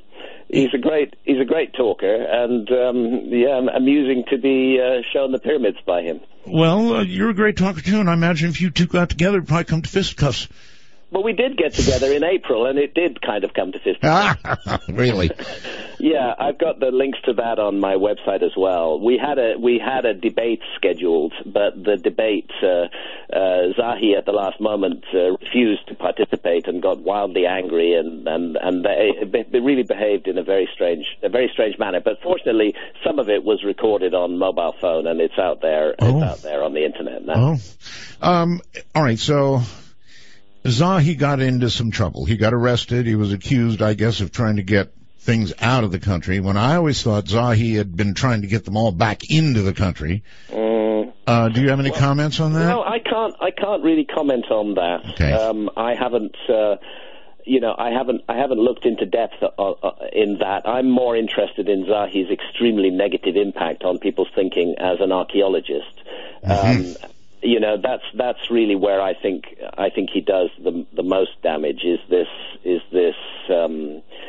championing of a redundant mainstream view, which he is now trumpeted as the world's most famous Egyptologist. He even has his own clothing line, Oh, now does he? Which he signs with the Zahi Hawass signature. He's got his own Indiana Jones hats. He's got his own safari suits. All of that, all of that kind of thing. He has become a very famous public figure, and he's an outspoken voice in favor of the mainstream view. In other words, that there is nothing mysterious in the past of ancient Egypt. And I think Zahi is doing all of us a disservice by spreading that view. All right, I'm going to tell you what he did when I was there. He took me, of course I got to lay in the sarcophagus and all that stuff, but then he took me to an area where he showed me graves, he showed me inscriptions, he told me these are the people, the workers who built the pyramids, and it was pretty extensive. What do you think I was looking at when he was describing all of that and we were standing there? Well, look, there's no doubt that there was a massive amount of construction work at Giza, quite apart from the pyramids. Giza is a gigantic construction site that's thousands of years old, where huge projects have been initiated and put underway. So certainly there will be workers' villages there. Certainly there were workforces there. Certainly we can find traces of those workforces. But were those the very workforces that built the Great Pyramid? That's another question. By the way, I'm not one of those who seeks to divorce the Great Pyramids entirely from the ancient Egyptians. I think we're looking at a very nuanced site at Giza. And again, I go into this in Magicians of the Gods. We're looking at a site, it's not a simple site. You know, there are two simplistic views of Giza. One is that it's all thousands, 12,000, 15,000, 30,000, hundreds of thousands of years old, or that it was made by aliens or whatever. I think that's a very simplistic view. And the other is the mainstream Egyptological view that it was made entirely by the ancient Egyptians in the period from 3000 BC onwards. I think both views are wrong. I think we're looking at a very complicated site. I think that elements of the site are remotely ancient, and other aspects of the site were the work of the ancient Egyptians. The ancient Egyptians saw themselves as the inheritors of and as the continuers of a very ancient tradition that had come down to them from the gods. Now, we may argue about who or what those gods were, but we can't argue that that's what the ancient Egyptians said. And they said that their uncanny abilities to manipulate stone, and the ancient Egyptians were brilliant stone cutters and stone carvers, were a legacy of the knowledge of the gods. So we can see the ancient Egyptians as the continuers of a tradition, and I trace that tradition back 12,500 years in such monuments as the subterranean chamber beneath the Great Pyramid. Of course, the Great Sphinx is more than 12,000 years old, and Robert Schoch's excellent geological work on the Sphinx going back to the 1990s has long ago made that case. The megalithic temples at Giza, the base courses of the Great Pyramids, but I think the pyramids themselves were completed by the ancient Egyptians, and I think they were using the same almost magical scientific techniques to do that job that had originally come down from a lost civilization. Do you dismiss the ancient alien theory now? You know, it's very interesting and also complex issue, and I don't dismiss it entirely. Let me, if I have a moment or two, tell you my views on this. Please. I think there's no doubt that the universe is filled with life. I don't think that human beings are just the only kind of life form in this vast and immeasurable universe. And I think there's compelling evidence for contact with other intelligences, if you like. Mm-hmm. And I think there's compelling evidence that that contact takes place now and that it has taken place throughout human history. Wow. But what those other intelligences are exactly, that's not been settled yet at all. At the moment, we happen to be a spacefaring civilization, or we've begun to be. We've started sending spacecraft to the moon, even to Pluto. We're exploring our immediate cosmic environment. Well, we've kind of started to back away a little bit, to be honest with you. Well, yes, we have, but the notion is not new to us any longer. Since the 1950s, 1960s, we have been the idea that planetary beings can explore their cosmic environment isn't a strange one to us anymore. Right, it's something that we've done ourselves, and therefore, when weird things happen and strange beings appear, and they may even appear to be in craft of some kind, mm-hmm. we automatically jump to the conclusion that these must be visitors from other planets. Well, it could be more complicated than that. We shouldn't arrive at our conclusion before we've done the work. It could be that we're dealing, for example, that we're dealing with some kind of interdimensional connection. That this is much more mysterious and much more complicated than simply physical beings a bit like us crossing interstellar space in high-tech spaceships. Maybe what they're actually crossing is the veil between dimensions. Maybe that's why they're so elusive. Maybe that's how they can dip in and out of human culture. I have no doubt that something's going on. Well, actually, modern physics backs you up on that. Sure, it does. And, I think we're just beginning to realize how mysterious the nature of reality actually is. We're just beginning beginning to get that this thing we call reality that we access through our five senses is very complicated and multi-layered and deep and perhaps endless, and that there are many different levels of vibration and many different levels of quote-unquote reality, and that they all intersect and interact. So I think we should keep an open mind to what is behind the phenomenon that we are presently labeling as ET contact. I wrote a whole book about this called Supernatural, Meetings with the Ancient Teachers of Mankind, where I set out my view. There's no doubt that something's going on, but let's keep an open mind as to what it is. Now, when it comes to the ancient astronaut question, I can only tell you this, that I have spent 25 years traveling around the world's most mysterious archaeological sites. I know. I've climbed sites. I've climbed the Great Pyramid 5 times. I've dived to the bottom of the ocean, looking at structures and ruins underwater. I've traveled the world for a quarter of a century, and nowhere, not in any single ancient archaeological site, have I seen something that could only be explained by high-tech aliens doing it. Mm-hmm. By the way, this is only slightly related, but anything new on Yonaguni in Japan? Okinawa, actually. Last time I dived Yonaguni was 2002. I haven't been back since then, and in the way that the academic community does, they've just moved on, and they ignore the fact that there are gigantic man-made structures under the ocean off the southwest islands of Japan. That's the case. My point is, all of these mysteries from the past, which I have really an intimate and detailed knowledge of, I don't need the kind of level of technology that you need to cross interstellar space in order to explain them. A much simpler, much more elegant explanation is that we are a species with amnesia, that there has been a forgotten episode of human history, that there was an advanced civilization in the past, and that advanced civilization, human civilization, lies at the source of all the archaeological mysteries, which doesn't do away with aliens and other intelligences. I would believe that civilization was in contact with them just as we are. But I don't think that those alien and other intelligences built the Great Pyramid. I think the Great Pyramid was the work of human beings. And what do you think the purpose of the Great Pyramids would be? Multi-dimensional purpose, many things. But one thing the Great Pyramid is for sure is a gigantic instrument that works on human consciousness. You can see this effect at work in the faces of all of us who are drawn to the Great Pyramid. People come from all over the world. It's like a beacon, even in these troubled times in Egypt, and Egypt is going through very troubled times at the moment.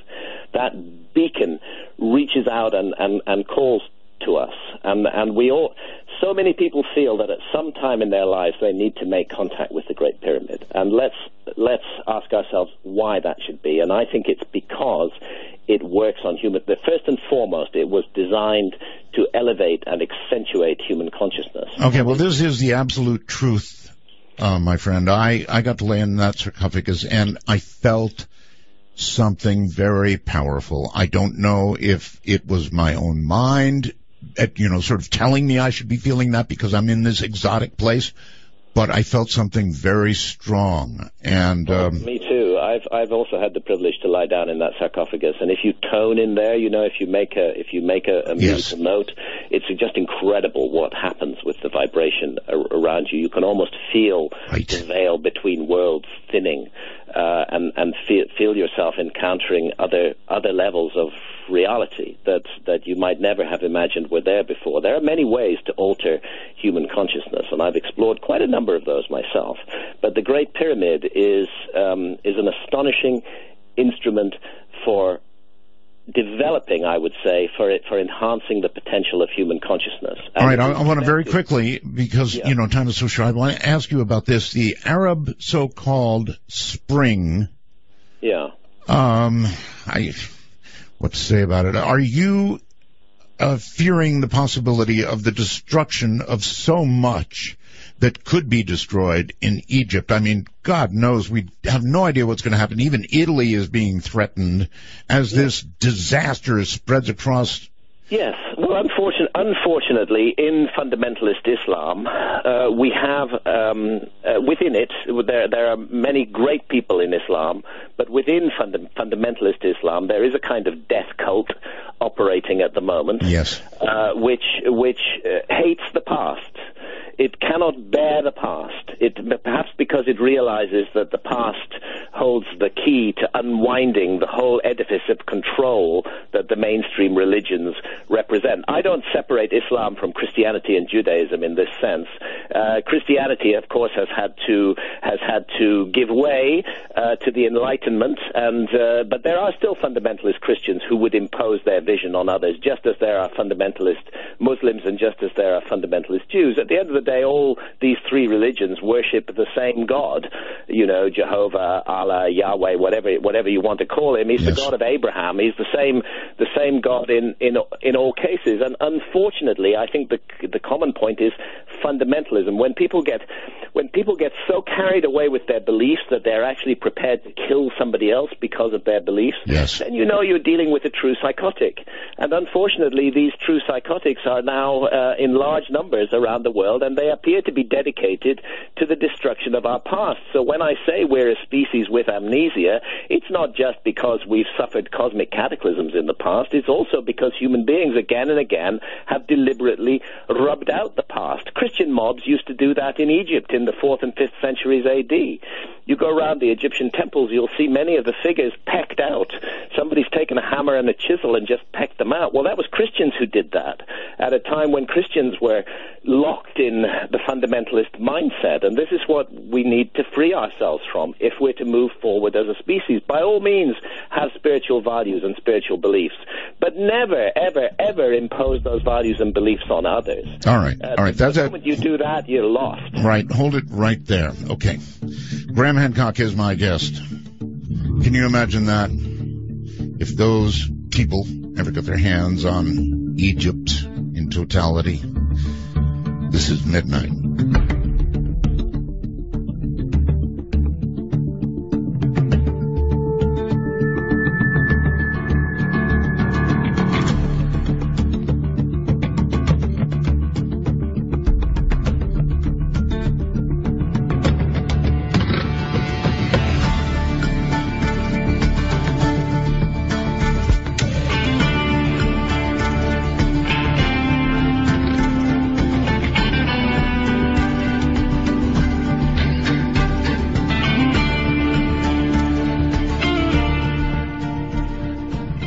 Hancock. Graham, welcome back. You mentioned consciousness, and when you do that, it's like opening the world for me, buddy. In all the years that I've spent on the radio, consciousness was the most interesting subject that I became drawn to from nearly every corner of discussion that I was in, and you mentioned other dimensions. Consciousness may be the key to those other dimensions if we can figure it out. Yeah, I'm convinced of that. I mean, whenever you have an issue of exploring reality, you have to remember that what you're exploring reality with is your consciousness. That's right. Your consciousness is therefore part of the equation, and it's not good enough simply to mount physical investigations of reality. Yes, we should be doing that, but we also need to investigate the instrument with which we are exploring reality, and that instrument is our consciousness. And when we start to investigate this mysterious instrument called consciousness that science, by the way, cannot explain, mainstream science cannot explain consciousness. Oh, I know. It's still the greatest mystery of science.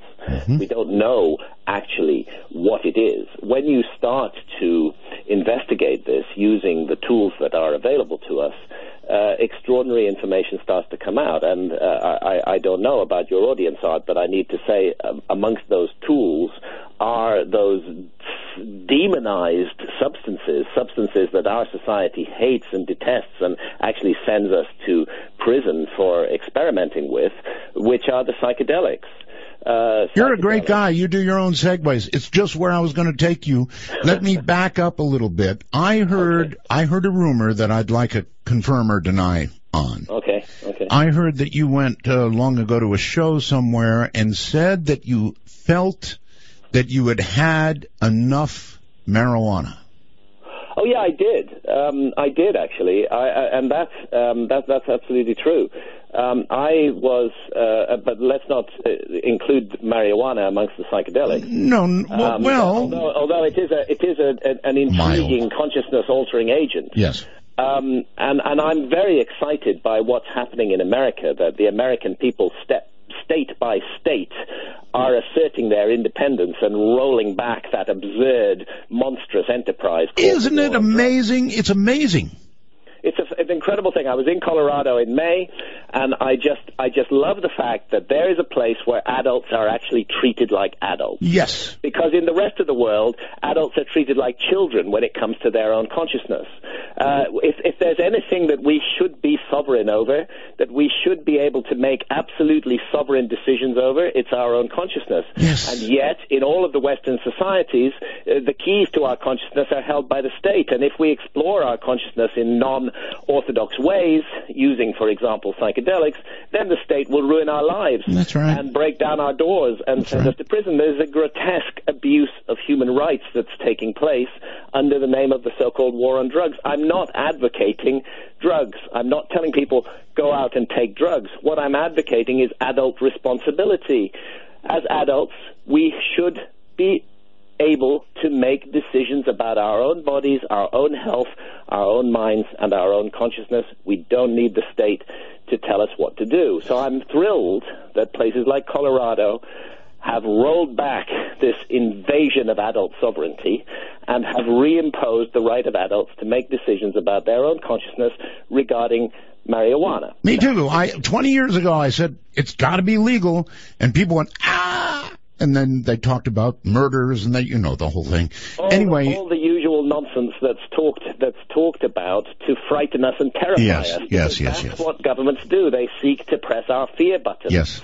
And in the process, they reveal themselves as liars. And that's what Colorado and the other states that have legalized marijuana are in the process of proving, that all of those horror stories and all those horror predictions that were supposed to come out when marijuana was legalized turn out to be myths, and that actually crime falls.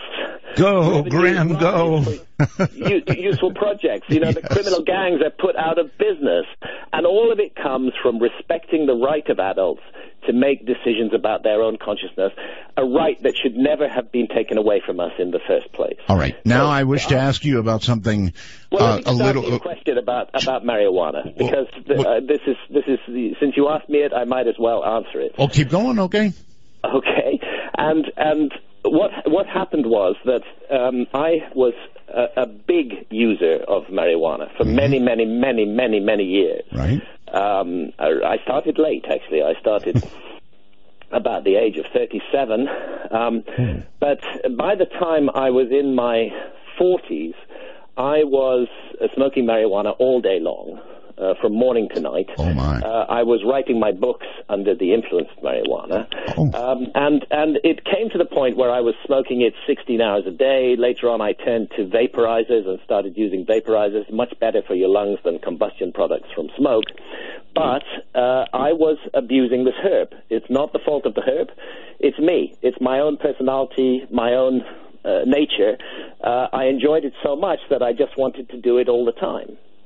And it began to have negative effects on my personality. And then I was in Brazil, in Brazil for a series of sessions with ayahuasca, which is a powerful psychedelic that has been used in the Amazon for thousands and thousands of years. And during these sessions, I had a series of encounters with what I construed to be an intelligent entity. Many people refer to her as Mother Ayahuasca, the spirit behind the vine. And it was made clear to me that I had to change my relationship to cannabis radically. Otherwise I was really on a slippery slope. It wasn't serving me anymore. I was serving it. Well, was this for your new mistress, ayahuasca? Well, You wonder about the conflicts between the spirits behind the herbs. But here's what happened. I gave up cannabis for 3 years, and I feel I can now have a relationship with cannabis again, but never on that abusive level where I would do it 16 hours a day. I think like any other powerful substance, it has to be treated with respect.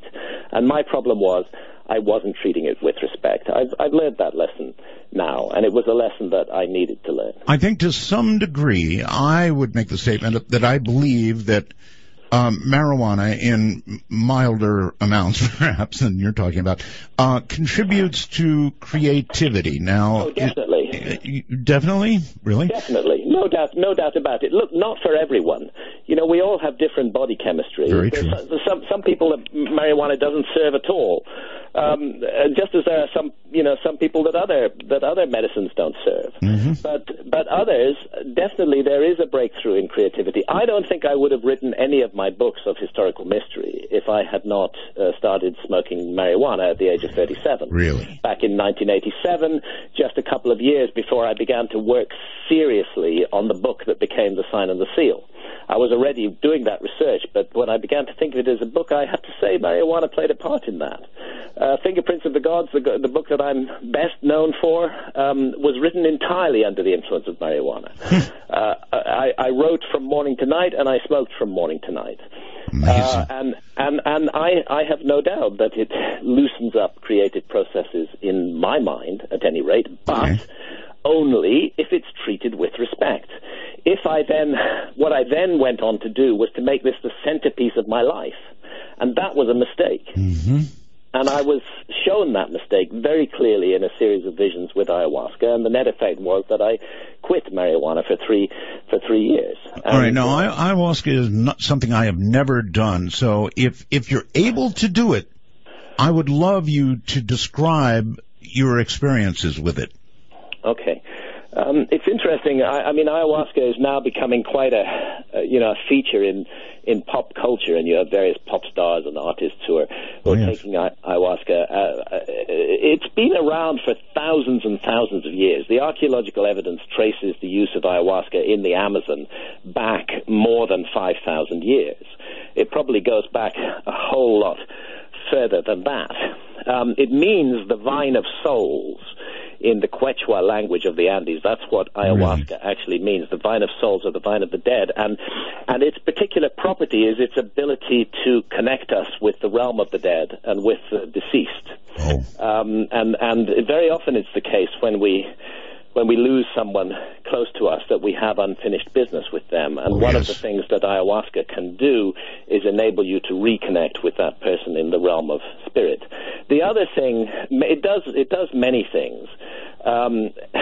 But first and foremost, let me describe the process. It's made of 2 jungle plants, the ayahuasca vine and a bush that is called chacruna in the Amazon. The botanical name is Psychotria viridis, and the leaves of that bush contain dimethyltryptamine, DMT, the most powerful hallucinogen known to man. Now, normally, DMT can't be absorbed orally. There's an enzyme in the gut called monoamine oxidase that neutralizes DMT. So if you try to drink DMT in any form, the monoamine oxidase in the gut will shut it off. And this is where, we have to reckon with the very clever ethnopharmacology of the Amazonian peoples, because the other element of the brew, the ayahuasca vine itself, contains a monoamine oxidase inhibitor. It switches off that enzyme in the gut and allows the DMT in the leaves to be absorbed orally, producing a journey, an exploration of the far side of reality that can last up to 4 hours. Whereas DMT, in its pure form, smoked, is a rocket ship to the other side of reality that will just take you there for like 12 minutes. And then you're back in this space. Ayahuasca allows a much longer, much deeper, much more reflective journey, a journey over which you have some control. If you don't like where you're being taken, you can object and stop the journey, or at least pause it. There's much more negotiation with ayahuasca. Tastes bad. Horrible taste, one of the most ghastly taste on the planet. Nobody need imagine that anybody is drinking ayahuasca for kicks. It makes you vomit. It gives you diarrhea. Oh, my. It also, so at a physical level, it's very tough, but it also plunges you into this seamlessly convincing parallel universe where you do encounter what appear to be other intelligences. Now, some scientists would say that they're just phantasms of our own minds. It's just our brain on drugs, and maybe they're right, but I don't agree with them. I think that what's happening is that the receiver wavelength of the brain is being retuned by DMT, and we are gaining access to other levels of reality. And those other levels of reality appear to have an interest in the planet. Other levels of reality, or do you think possibly other dimensions? Well, that's what I mean, really. Yes. By other levels of reality, I mean other dimensions. I guess we could define reality perhaps as this dimension. Yeah, that's what we call reality, is this dimension that we can access with our five senses, that we can weigh, measure, and count, that we can investigate with science, and so on and so forth. But the revolutionary possibility that is being raised by quantum physics and that ayahuasca raises at the level of experience is that there are freestanding other dimensions that are aware of us, even though we may not usually be aware of them. Did you, in your opinion, did you encounter another intelligence? Absolutely, definitely so. This is what I feel I've encountered. It's a bit like an ancient Greek encountering the goddess Athena. You know, there's an intelligence that speaks to you and communicates with you. And I realize that, you know, anybody who's not had this experience may regard that as slightly lunatic. But I would say, you know, withhold your judgment if you get the chance. Have some sessions with ayahuasca. It's available in the United States now. A couple of ayahuasca churches from Brazil even function legally in the United States, the Unidad Vegetal and the Santo Daime. It's possible to have a legal experience with ayahuasca on the grounds of religious belief in the United States. And really? It's a very interesting experience. Now, I was not aware that you could do that legally. Well, you have to, at least in token, join one of these churches. When I say churches, they're the rather typical syncretic Brazilian spiritual traditions that mix together the aspects of many different religions. But both the Unidad Vegetal, the UDV, and the Santo Daime have chapters in the United States. They have got Supreme Court exemption for their members to drink ayahuasca, because again, this is one of the great things about the United States, you know, is that there is this recognition that we do have certain rights, and those rights include the right to sacred space. Okay, hold it right there. We're going to break. So, in other words, praise the Lord, pass the ayahuasca. All right, hold it right there. Graham Hancock is my guest. Good morning, afternoon, evening, whatever it is, wherever you are. This is Midnight in the Desert.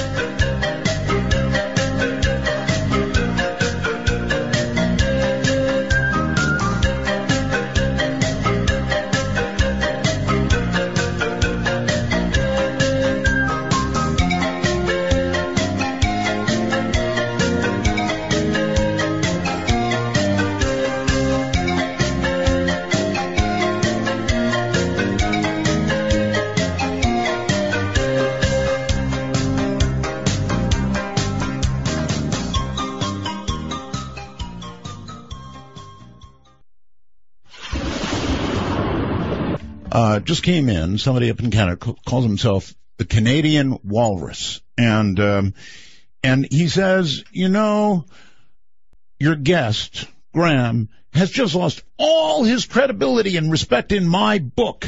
And this person read your books and loved them. But now that they've heard that you wrote them under the influence of marijuana, all respect is gone. Mm-hmm. Yeah, I'm quite used to that. You know, it's unfortunately the case that the very large majority of our populations have been brainwashed by 40-plus years of a mental conditioning exercise called the war on drugs. And we now have at a social level, deep-rooted, knee-jerk reactions, which it's impossible for people to overcome. I mean, my view is if my work was valuable before it was revealed that I used marijuana when I wrote it, then it should still be valuable afterwards. I mean, the work is the work, and perhaps it can be separated from the person who produced it. The work stands. If the work was good before, it should still be good. If it can be, if somebody can change their view on the quality of a piece of work because of the mental state of the individual who produced that piece of work at that time, that person was exploring an altered state of consciousness, if that writes off the work, then nothing much I can do about it. No, I suppose not. I believe in being upfront with my readers about who I am and what I do, and I think altered states of consciousness are important. I wrote my book Supernatural to show that the embracing of altered states of consciousness by our ancestors 30 or 40,000 years ago was undoubtedly what switched on the modern human mind. And some of the greatest thinkers of our time, I mean, I wonder if the person who sent you that message has, also written off all the work of Carl Sagan, because Carl Sagan was a great advocate of marijuana and a very big user of marijuana. I wonder if they're going to write off the work of Francis Crick, the discoverer of the double helix of DNA, because Francis Crick regularly used LSD in the early 1950s and late 1940s. Well, we'll see if I get another message. Steve Jobs and Steve Wozniak. Steve Jobs, yes. LSD played a huge role in the creation of the Apple computer. So we can either shut our eyes and our ears to all these facts and just bow down to the war on drugs and to the war on our minds that it has involved, or we can think for ourselves. That's a free choice for every individual. Okay, so he now says he's turning off his computer permanently. That's okay. Just kidding, I added that. All right, I want to know a little more about the communication you had under ayahuasca. It obviously stopped you from the marijuana use or taught you something about that use. It interrupted my marijuana use and taught me that if I were to continue with it, it would need to be in a much more respectful manner. Or realize that I am using a sacred medicinal herb here, not a crutch to lean on 16 hours a day. And that was a very important realization for me. Marijuana, in my opinion, is very valuable in stimulating creative insight, but it's also very seductive, and she can draw you down into this place where you really don't do all that much. I mean, these days I would not write a book under the influence of marijuana. I'd rather not spend the entire day puzzling over a single paragraph. Did that really go on, or were there? Yes, it went on. It went on. I write faster now, and I believe better. The inspiration is still there, but putting it down on words, I don't want to be smoking marijuana. Were there any other valuable communications while using ayahuasca? I'm very curious about that. Well, most important of all, it's well recognized amongst those who've drunk ayahuasca that you go through a kind of life review. You get to look at episodes from your life. That's scary. And your interactions with other people, not from your own point of view, but from their point of view.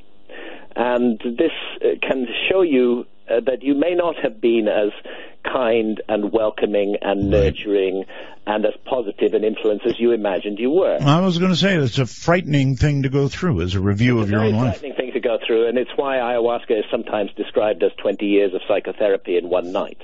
And it's why people burst into tears in ayahuasca sessions, because you suddenly get it from the other person's point of view, that actually you hurt them really badly that time. Those words that you said that you thought were perfectly justified turned out to be a cruel attack on another person, and you see that from that other person's point of view. So what it's doing is it's not asking you to welter in self-pity about how negatively you behaved in the past. It's saying, listen, this is the truth about you.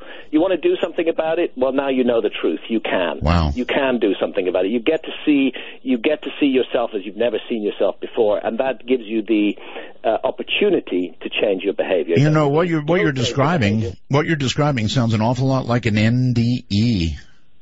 Yes, a near-death experience. It's very similar to a near-death experience, and again, let's remember this is the vine of souls or the vine of the dead. It is very similar to an induced near-death experience, and that sense of passing through a tunnel and of encountering spirits of the deceased is a very common part of the ayahuasca journey. And again, we're dealing with the mystery of consciousness here. Yes. And I happen to believe that we should use all of these ancient plant technologies, because that's what they are. They're ancient plant technologies that have been used in shamanistic culture for tens of thousands of years. Mm-hmm. We should deploy them to exploring the mystery of consciousness, which is truly the greatest mystery of all. Really, outer space can wait as far as I'm concerned. Let's get to grips with inner space first. Once we've settled all of that, then we might be more mature and in better shape to begin our exploration of the outside world. All right, I've really got to quickly ask you about this, and that is, clearly, no matter what you believe, global warming, man-caused, just changes going on that are somehow natural, it really is changing very quickly now. Well, look, the world's climate, geology bears witness to the fact that the world's climate can change radically overnight. This has happened many times in the past. Before the last ice age set in, go back 130, 140,000 years ago, and you find yourself in a time of massive climate instability with huge rises and falls in temperature. 12,800 years ago, induced by comet impact, you have the extraordinary climate change of the Younger Dryas. Mm-hmm. Huge factors are at work in the climate of the Earth. It's a very complicated system. Undoubtedly, one of those factors is human beings, but we're not the only factor at all, and we'd be stupid to think we are. Do you think we're beginning something that, at least as humans, we've got a pretty delicate balance, Graham, and so are we moving towards something that is not going to sustain us? Well, as long as we remain motivated by greed interest, yes, that's the case. That's true of the general damage we're doing to the planet, irrespective of the argument about climate change. The general damage, I think I've said already, we need to recognize there are many factors at work that influence the climate of planet Earth. It's a delicately balanced system, and humanity is undoubtedly one of those factors. Mm. But what we need to do, I think what we need to do is focus less on climate and climate change as such, and more on our own behavior for the sake of looking at our own behavior. What is it we're doing in the world today that is really good and helpful for the future, and what is it that we're doing in the world today that's negative and destructive and dark? And the human project, regardless of issues like climate, the human project should be to fill ourselves with light and to eliminate the darkness as much as possible. So anything we do as nations that is damaging to this gorgeous garden of a planet that we live on, yes, is something we should stop doing, because it's right to stop doing it regardless of what happens to climate. All right. Listen, will you come back in this final segment and at least answer a question or two from the audience? Of course. I'd love to hear from the audience. All right. If any of them are still with us after I... Oh, they are. Stay right there. This is Midnight in the Desert. I'm Art Bell.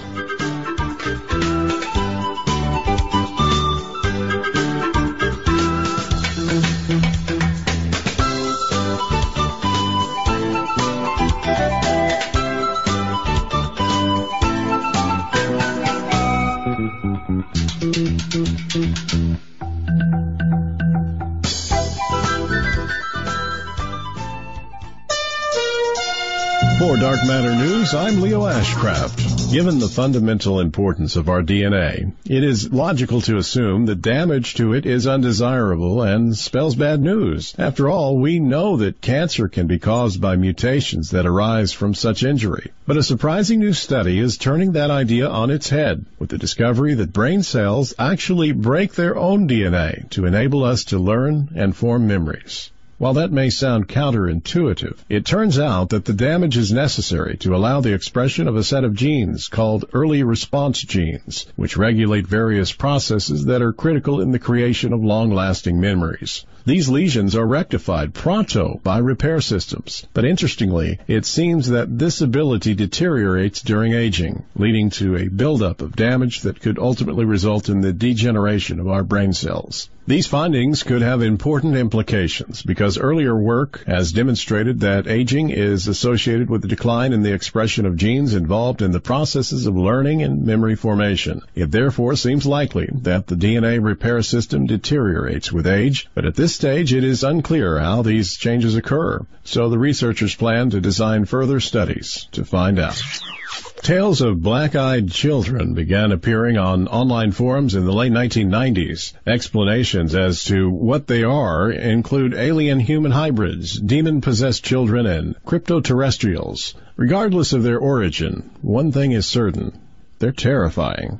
Recently, reports of black-eyed kid sightings have resurfaced. Black-eyed children have become a staple in conversations of the strange and unknown, and almost every reported encounter is eerily similar. Children as young as 6 years old to adult age approach people alone or with a partner and beg for help. Please let us in. Give us a ride. Follow us here. Permission to enter is always a legendary trait of a vampire.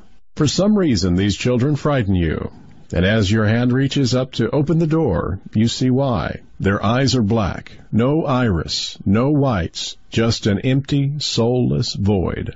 Many are convinced that these children and people like them aren't human, at least not anymore. It is unspecified what happens should you comply with their demands, as no reports of the black-eyed kids have included that happening, possibly indicating the death of those that comply. Whatever these entities are, the fact is people around the globe are encountering beings that look human but are something else, something dark.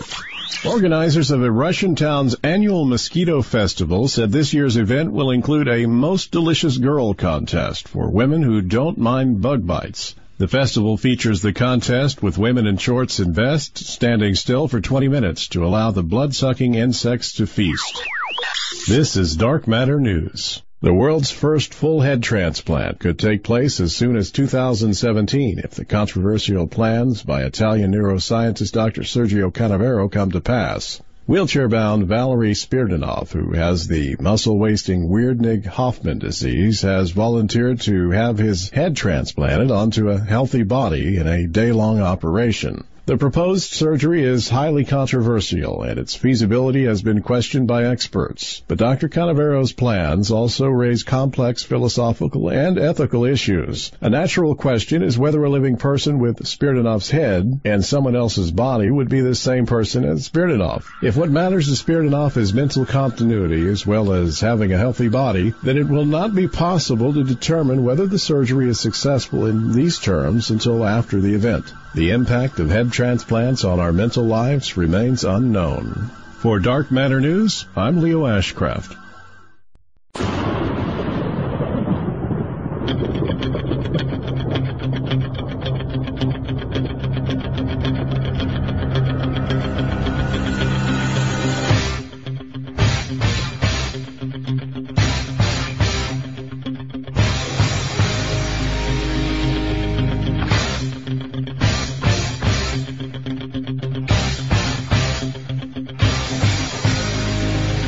Clock strikes 12, and Midnight in the Desert is pounding packets your way on the Dark Matter Digital Network. To call the show, please direct your finger digits to dial 1-952-225-5278. That's 1-952. Call Art. And I'm the one called Art. Hi, everybody. This is Midnight in the Desert. My guest is Graham Hancock, and this is good stuff. So let's go back to Graham, and Graham, I know it's going to be hard, but it's, try to keep it short and. Sorry, like I say, I'm so brimming with new information. It's very difficult to keep it short, but I'll do my best. I can clearly hear that. All right, let's give it a try. Somewhere in California, it's midnight, and you're on the air. Yeah, hi, Art. This is Ward calling in Running Springs, California, and I'm listening on 1050 AM in Loma Linda. Yes. And I just want to say, first of all, Uber Roswell to you, Art, for being back. Thank you.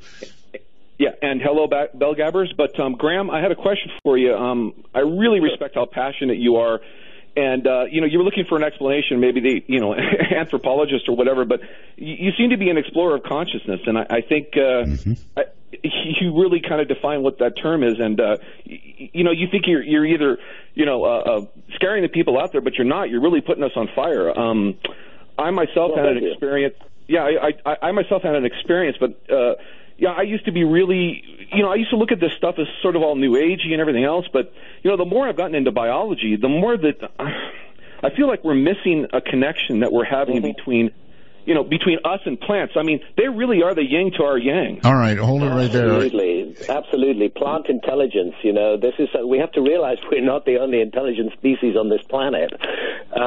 Plants may manifest their intelligence in a different way, but the way that plants can affect human consciousness is quite extraordinary and I believe deliberate.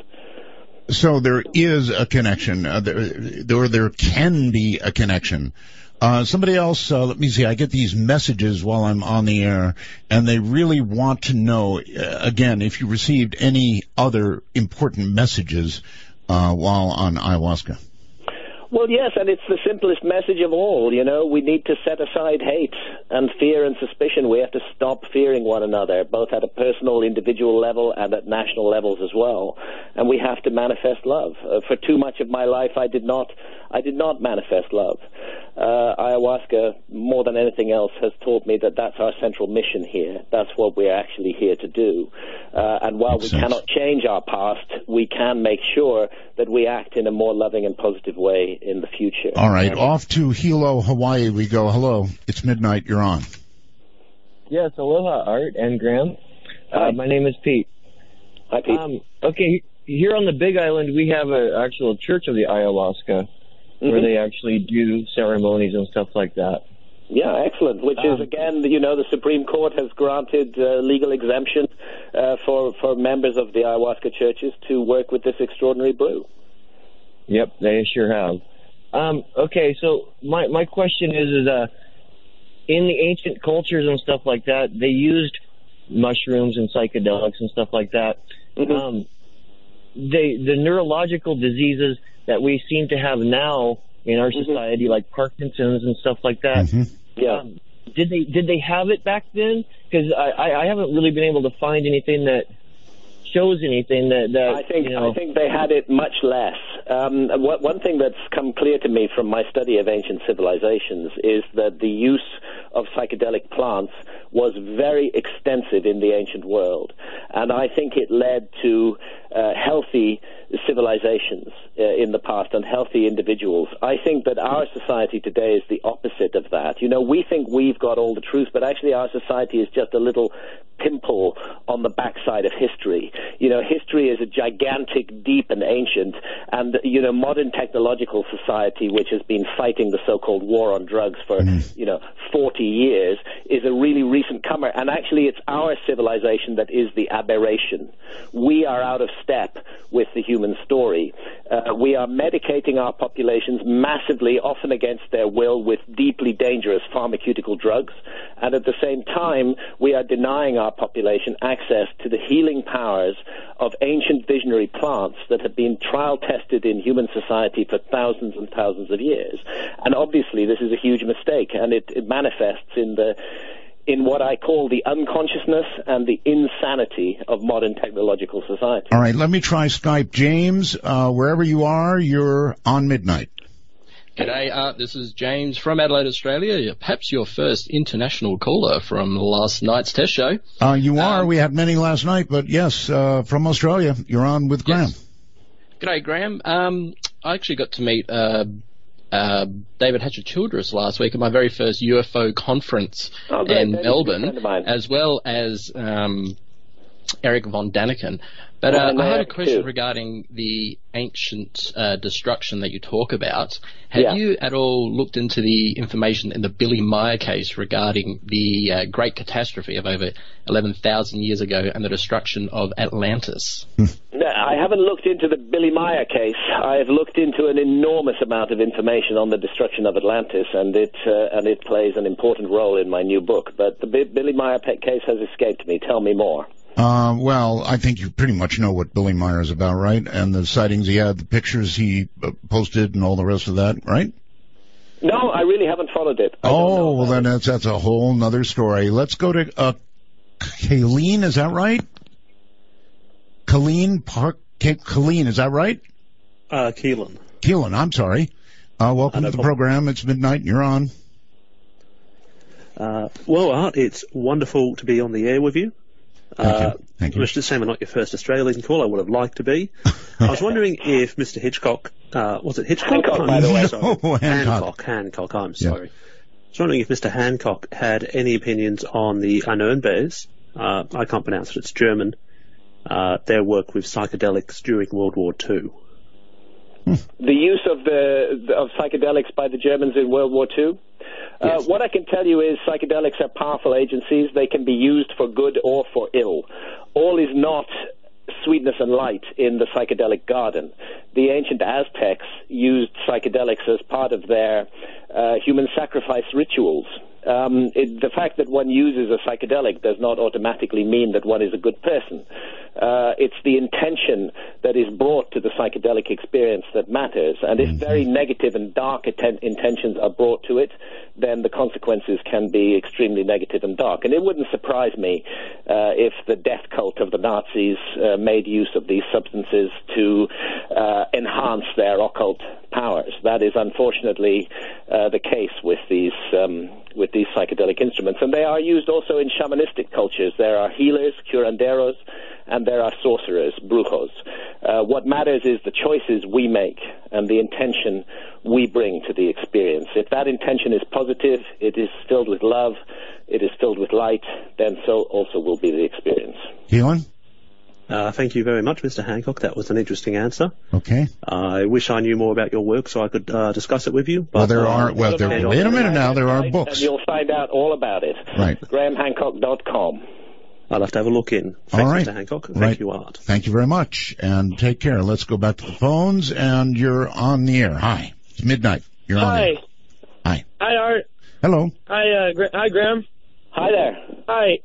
I watched one of your interviews with Art probably a couple of years ago, and I was just wondering if I can ask a question about something you said. You can ask a question about anything you like. Go ahead. Okay. I remember you saying something about the Sphinx or a Sphinx in Egypt or something like that, and you said that there was like water marks on the side of it or something. Okay. Yes, I was talking about what is called the precipitation-induced weathering of the Sphinx. The fact that the Sphinx, at some point in its long history, the Great Sphinx of Giza, was subjected to thousands of years of heavy rainfall. You have not had that rainfall in Egypt in the historic period in the last 5,000 years.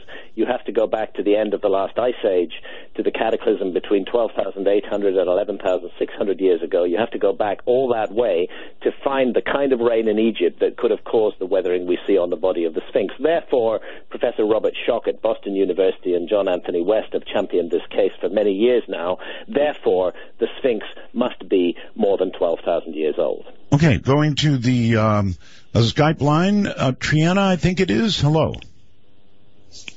Hello? Triana, are you there? Going once, going twice, and gone. So we'll go to the international Skype, and I think we've got somebody named Pete. Hello, Pete. Hello. Yes. Turn off your device, please. It's off. Okay. Do you have where are you, first of all? I'm in the Philippines. In the Philippines? I'm in Makati's in Art's old hometown of Makati. My first Philippine call. Okay, well, you're on with Graham Hancock. Art, awesome, great to hear you. I have a question about Makati. You used to live here? Yes. Where did you live? What building? Well, I'm not going to tell you what building. Bonifacio Global City. That much I'll say. You won't even recognize the fort now. The fort is booming with construction. I'm sure it's changed, yes. First Avenue, if that helps you. Okay, great. I'm sure I can figure out from there. And where's your wife from? Is she from the province or from no, the city? No, she's from Mindanao. Now, anyway, we've got a guest, so do you have a question? Quick question for Graham. Yes. I love traveling, and I love old temple complexes. I've been to the pyramids in Egypt. I've been to Chichen Itza, Tikal, Java, Prambanan, places like that, Thailand, Angkor Wat. You've been to Borobudur in Java. Yes.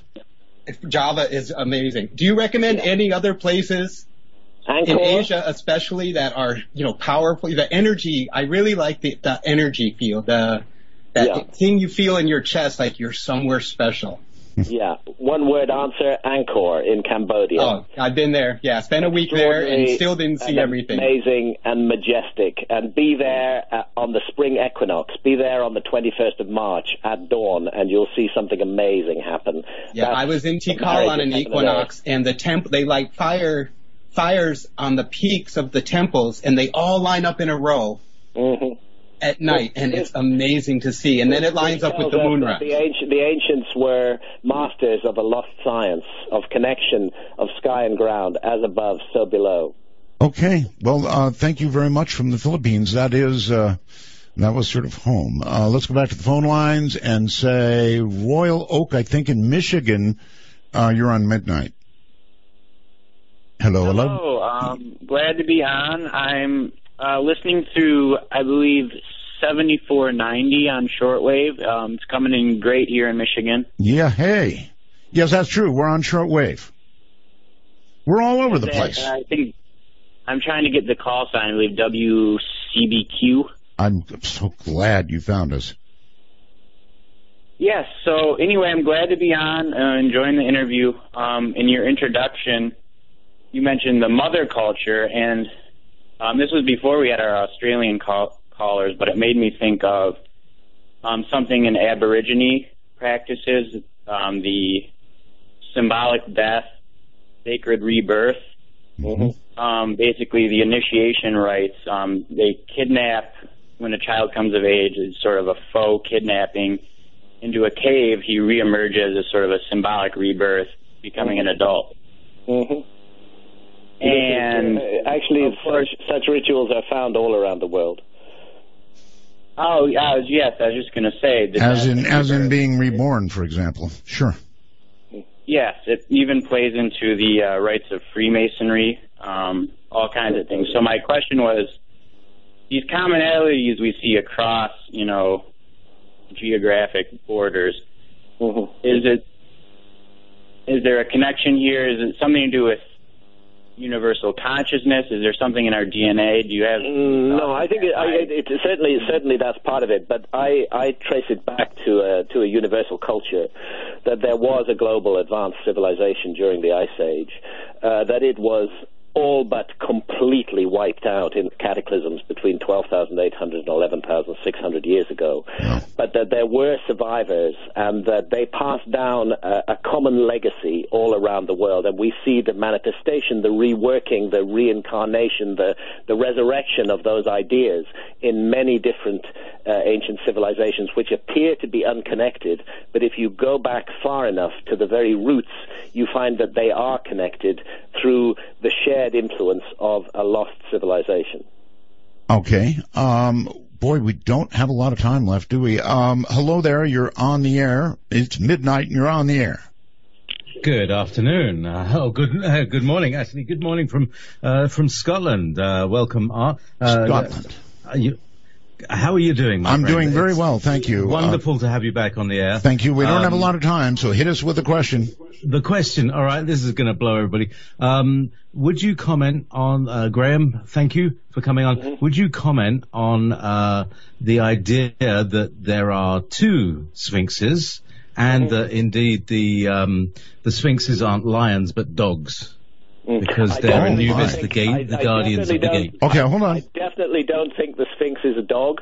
I think that's a mistaken idea, connecting the Sphinx to Anubis, the Psychopomp or Guide of Souls. I think the Sphinx has always been a lion.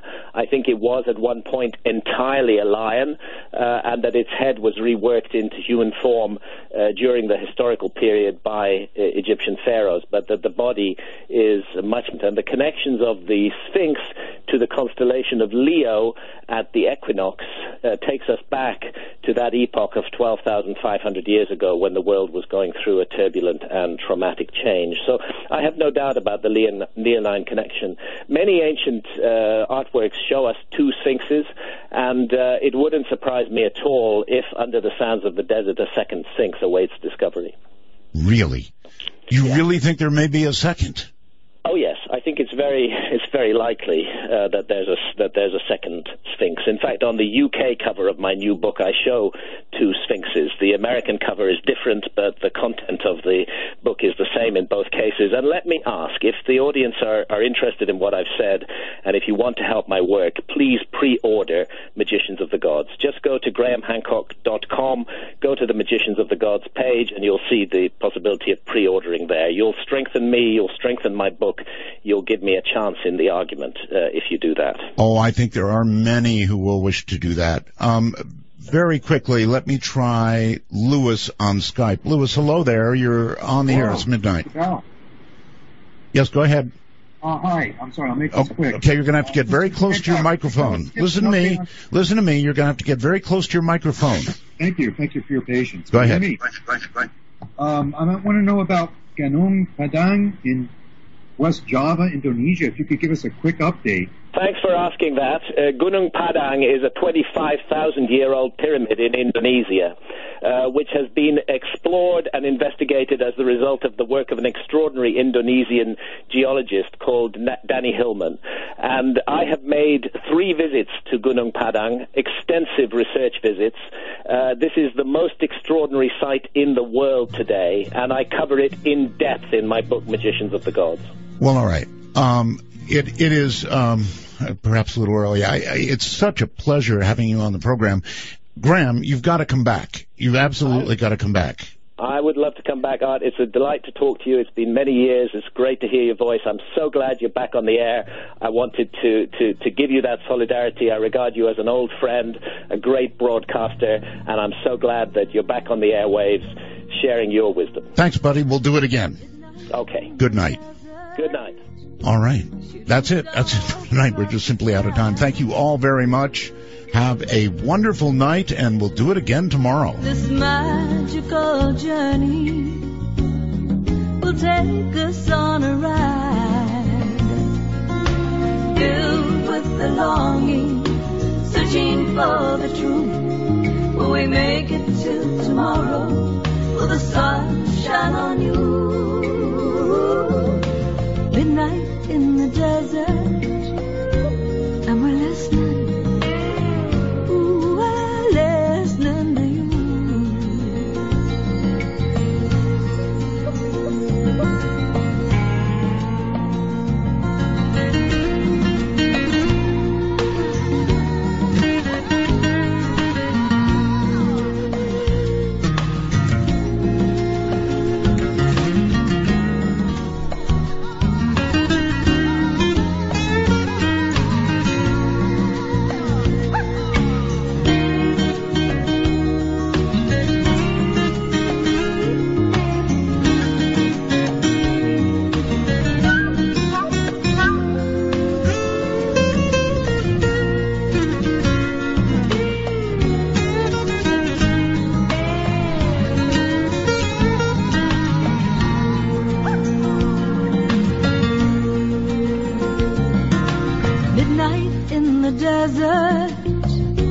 And there's wisdom in the air. I've been looking for the answers. All my life I felt you there. As the world we live in quickens, are we heeding all the signs? Have we lost our intuition? Are we running out of time? Midnight in the desert, and we're listening. Ooh, we're listening to you.